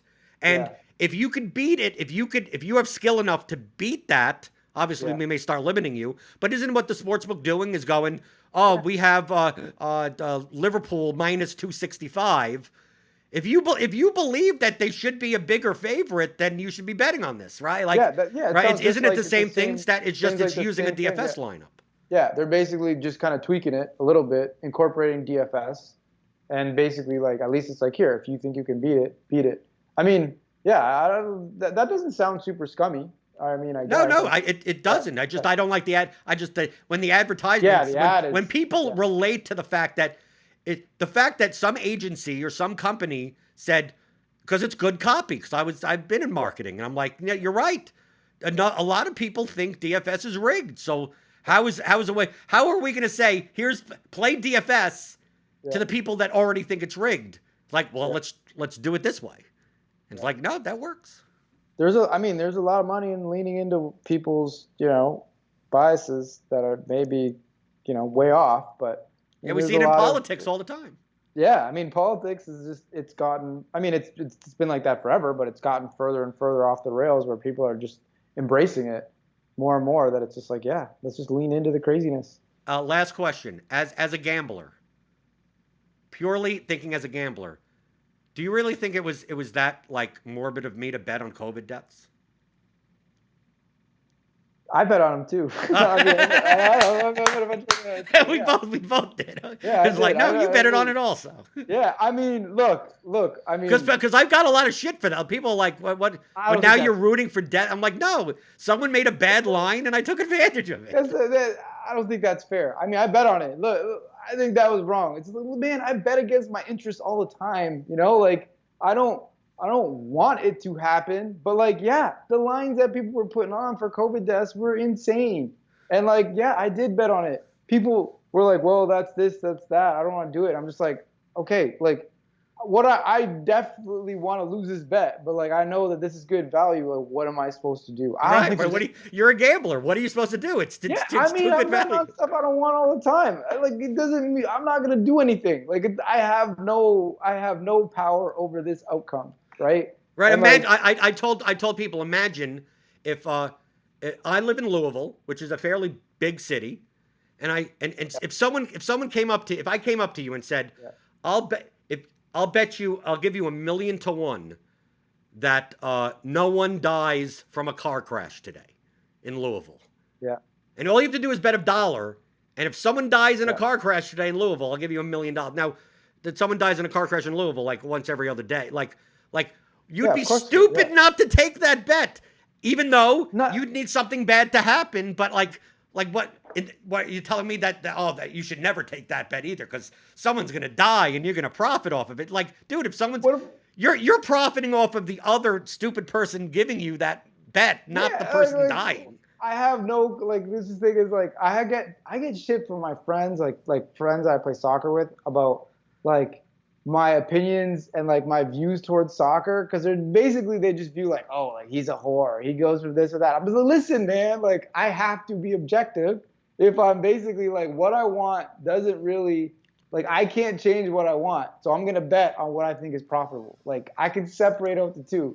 Like I'm sorry, but also you could look at it from the angle of like of they're calling you scummy. It's like, listen, guys, we gamble. If we gamble and that's our income, what about us? We're out of income right now. So like, is it scummy for us to basically like try to be making an income and betting on like Bale's push-up bets and like COVID when that's all there is there to bet right now because all these other sports are shut down? It's like, what about the consideration for us that we need to get bets in? Like, so there's two sides to it, right? It's like you gamble for a living. It's like you can't just go around turning down good bets. And like those bets were simple. And I was telling people, I did my part, what I could control. I feel like I raised alarms to people as much as I could about the risks of COVID early on before it was on the public radar. And I told everyone I knew and I warned people and I said, hey, this is dangerous. Be careful. The data is very clear, coming from a healthcare background and all that stuff. So I did what I could control. But I'm still gonna fucking bet on it. So right, well, because people were good. So, right, I mean, it was the beginning of March, and people, right, I'm betting against people that don't think there's going to be 50,000 dead by the end of the year, and I'm like, right, and I remember, I mean, obviously one of the bets was against Empire Maker because that was public on Twitter, and then I ended up giving him the money back when he beat Osimo in that 10 thing. So basically, we're even now. So I basically sent him his own money back. That, like, I looked at, like, I remember it's like, we said, well, what number are we going to go by? Like, on what site by the end of the year? It's like, we were talking about, like, the Worldometer site, which isn't the most accurate. And, like, my reaction was, I don't think it's going to matter. Yeah. Like, and it turned out it didn't because it hit that number by, like the end of May or the beginning of June. Yeah. This is how awful, that's why I couldn't not bet it. Especially since I'm tweeting about it. And I believe Empire Maker was the one that basically, and which I agree with. Don't run your mouth if you're not willing to put money on it, because then your opinion means nothing. And I'm like, you're absolutely right. Okay, $2,000. Let's go. Like, and I wanted to do. Paul, do you think I outthought myself here, Paul? This is a question. This comes back to the integrity type of thing. Yeah. I've never placed a bet with Empire Maker before. Okay, so but now it doesn't mean he doesn't know who I am. Right, he follows me. We follow each other and everything like that. He knows me from soccer. I mean, it's not like he doesn't know me. But I've never traded money with him. There's been no trust, anything to establish. I wanted to bet 20,000, but I believe that if I would have said 20,000, he would have said no, because since we've never made a bet, like he would think that I'm just free rolling. Like he thinks I'm a low stakes DFS player, just free. Like I'm never going to pay him, but he knows he's going to pay me because he has enough of a following. If I have enough of a following. If I say that Empire Maker never paid a bet, it'll hurt his reputation. So I need to get a bet that's much lower, just so he could at least have a realistic expectation that I will pay him. So I thought that line was like 2,000. Do you think that I overthought it, that I could have just said 20,000 and he would have said fine? I think you could negotiate it. But do you at least agree with my thought process of like, I have to take into account, I don't want to come across as a free roller. Yeah. By making a bet that maybe people think I can't possibly pay. I think he probably got free rolled a lot during the elections. He probably said that because I think he was putting out a lot of action, and he was needling the hell out of people, and he got a lot of action, and I think he probably got free. Yeah, but he also got paid by plenty. Obviously, his reputation is very good. But he also got paid by plenty of people. He got paid by a lot of people. Right. But I would say like he probably is willing to gamble on it. I think he probably would have done it with. He might have done it with you. I don't know. I'm not sure. But I do know getting Empire money is sweet when you get it. I bet on it too. I bet him on that too. It's good. It's hard to get money off. He's a sharp guy. So right. Well, you get his money. Well, you try to take advantage of the bias. It's just like with the election night, where people are just overreacting to Miami, to Miami, and you saw me on. I was having the most fun of my life on Twitter. Yeah, I looking back, I really missed. I should have bet a lot more. I should have bet a lot more. I should have had money on. I was on the assumption, because I was considering it. It's like, okay, I'm big into I've been following presidential elections like from a precinct level for because it's so nerdy, and like from like the 92 election the precinct level was all the action. Right. Oh, yeah, election night, that's where I think like you could have because you could have got it in at like plus 500. Right. Well, that when it was just based on how it's reported. Yeah. Right. And then I'm looking. I saw. Yeah. Sorry. Go ahead. No. Go. You go. Yeah, I was just so my partner, my girlfriend, who's like had worked in DC, worked at a think tank. So like I'm just like getting all this info like for her. I mean, I'm following the election, but like precinct by precinct, like the reporting. You know what I mean? Like she's a political science major. That's all her information. So she was kind of feeding it to me. And I remember seeing like a lot of the discourse. I remember you posting about stuff, and I'm just like, there is such a huge edge on this because this line was fluctuating massively there's already just like the bias of people that are betting on Trump are just hugely skewed towards not like understanding that, and like that the edge was just massive. Like it's one of the best gambling spots there's been. Yeah, to me, it was a better gambling spot than Mayweather McGregor. Yeah. Like it was one of those like once in a lifetime. Yeah, and I think that is my that is something that I kind of live by, is like when you see those spots, you have to be aggressive. So like you have to. You can be nitty and stuff, but like how you take those opportunities can really change your projection going forward. And like if you pick the right if you have, first of all, you have to be able to identify your edge. But if you can identify your edge, then you want to be aggressive. Like on average, you can be a lot more aggressive in those spots. And I think that like you can really do well being aggressive when you can identify the edge. The first thing is identifying the edge. I think looking at that, you can see the edge. Looking back, obviously it's a little bit different, but I think like those type of spots are the spots where you can really be aggressive and you can really kind of like benefit yourself long term, like the value of those spots. And I think that was just like the sickest spot. I didn't realize how inefficient the political betting markets were because I didn't have experience in political betting.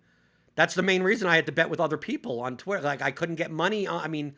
I couldn't get money on because literally I would have put $150,000 because I wasn't just betting on Biden. I was betting on 300 electoral college votes, like everything. Like if you follow presidential elections, you know the demographics of certain areas are correlated to each other. Yeah.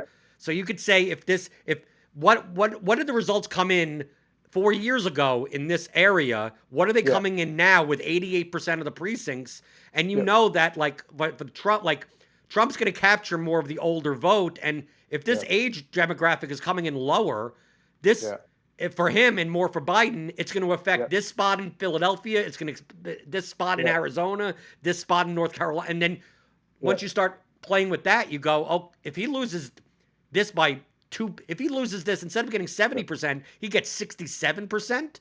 Yeah. Like, he's going to lose Pennsylvania, Arizona, Michigan. And once you start counting up all the states, it's like, oh, Biden has over 300 electoral college votes. And I look and I see the line on that is like plus 850. Yeah. And I'm like, how do I, I'm like, how, like, and I'm getting that. I got that with two people at plus 400 eventually. But I mean, not for that much money, so I mean, whatever. But like, if I knew it was that efficient, I would at least have had money available and ready. I wouldn't feel too bad about it because I think we have all the information looking back.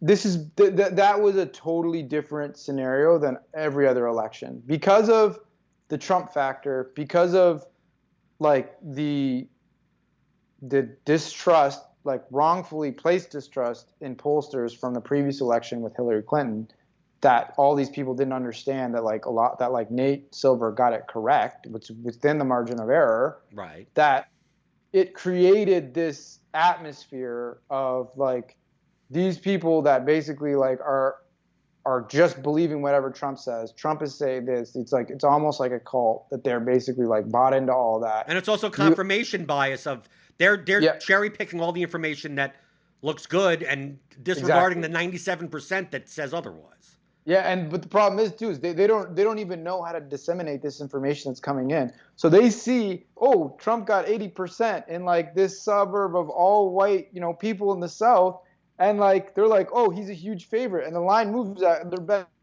betting maybe, and he should have been getting 90% because he's going to be getting killed in all these other areas. Mm-hmm. So like, not only are they like, they have this internal bias, but like they don't even know how to accurately disseminate that information. And like looking back at it is like, I realized it was like, I mean, I wasn't prepared or anything thinking about that, but looking back at it, it's like, holy shit, the amount of money you could make, like sitting there analyzing that data and having it all played out beforehand to be like, okay, we get this information.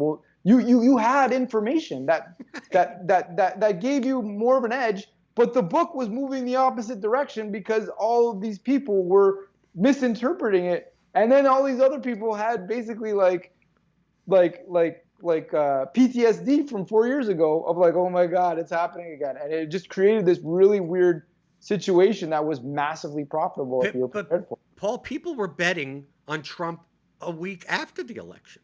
Yeah, that was the best. Yeah, that was ridiculous. I have a friend that had all these bets still, and like they kept going. And I had a bet with a friend, and he was not paid. Like, I don't know what's gonna. I think I could have bet him again. He was a close friend, so I didn't really want to, but he was like, yeah, he was not paying up because like it's gonna come back. Like they're gonna change it. And then the recount, I was like, dude, just let it go. I let it believe it for a while, but it was just, oh my God. Yeah, but hey, we may get it again. Maybe he runs again in 2024.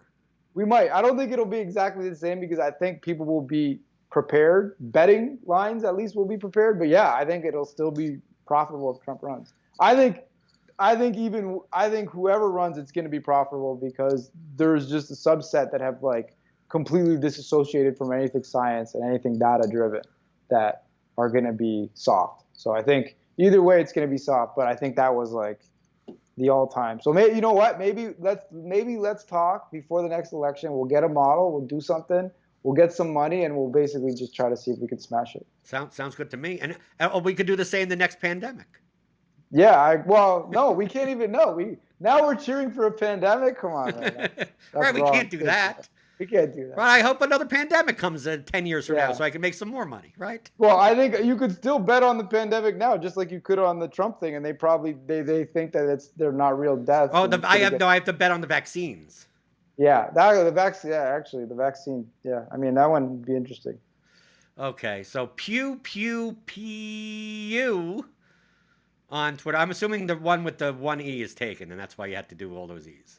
I can't remember why I did it. I think it might have been something else that I did, and I think it might have been normal before, but I changed it for some reason. I don't know.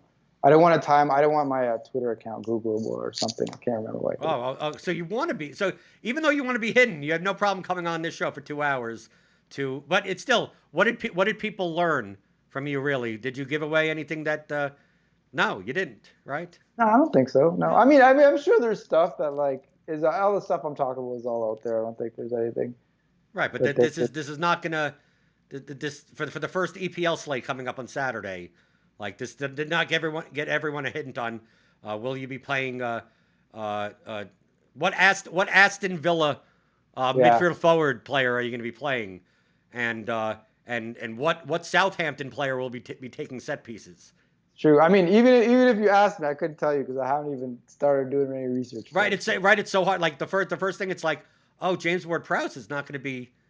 It's not going to be in for Southampton. Like, there's no one that's been taking set pieces for them. And you don't know. I mean, you could maybe dig down some stuff, but I think this one is going to be. There's going to be a lot of getting your dartboard out and just kind of see. Right. Well, you got to go through the preseason games and see. Yeah, go through the preseason games. I got all the video of the preseason games lined up. So not at all. Okay. Thanks for coming on. Pew on the Mount Rushmore of DFS soccer. Living in the gray area. Right, living in the gray. Everything you talked about was kind of like there's no black, there's no white. It's kind of the gray area, and that's kind of where you live. You live like nothing's out of bounds, but that's where the value is. I think you get in the gray area. That's where all the value is. And there's value in purchasing the Theory of Daily Fantasy Sports. It's a 15-hour audio DFS masterclass that you can find at theoryofdfs.com.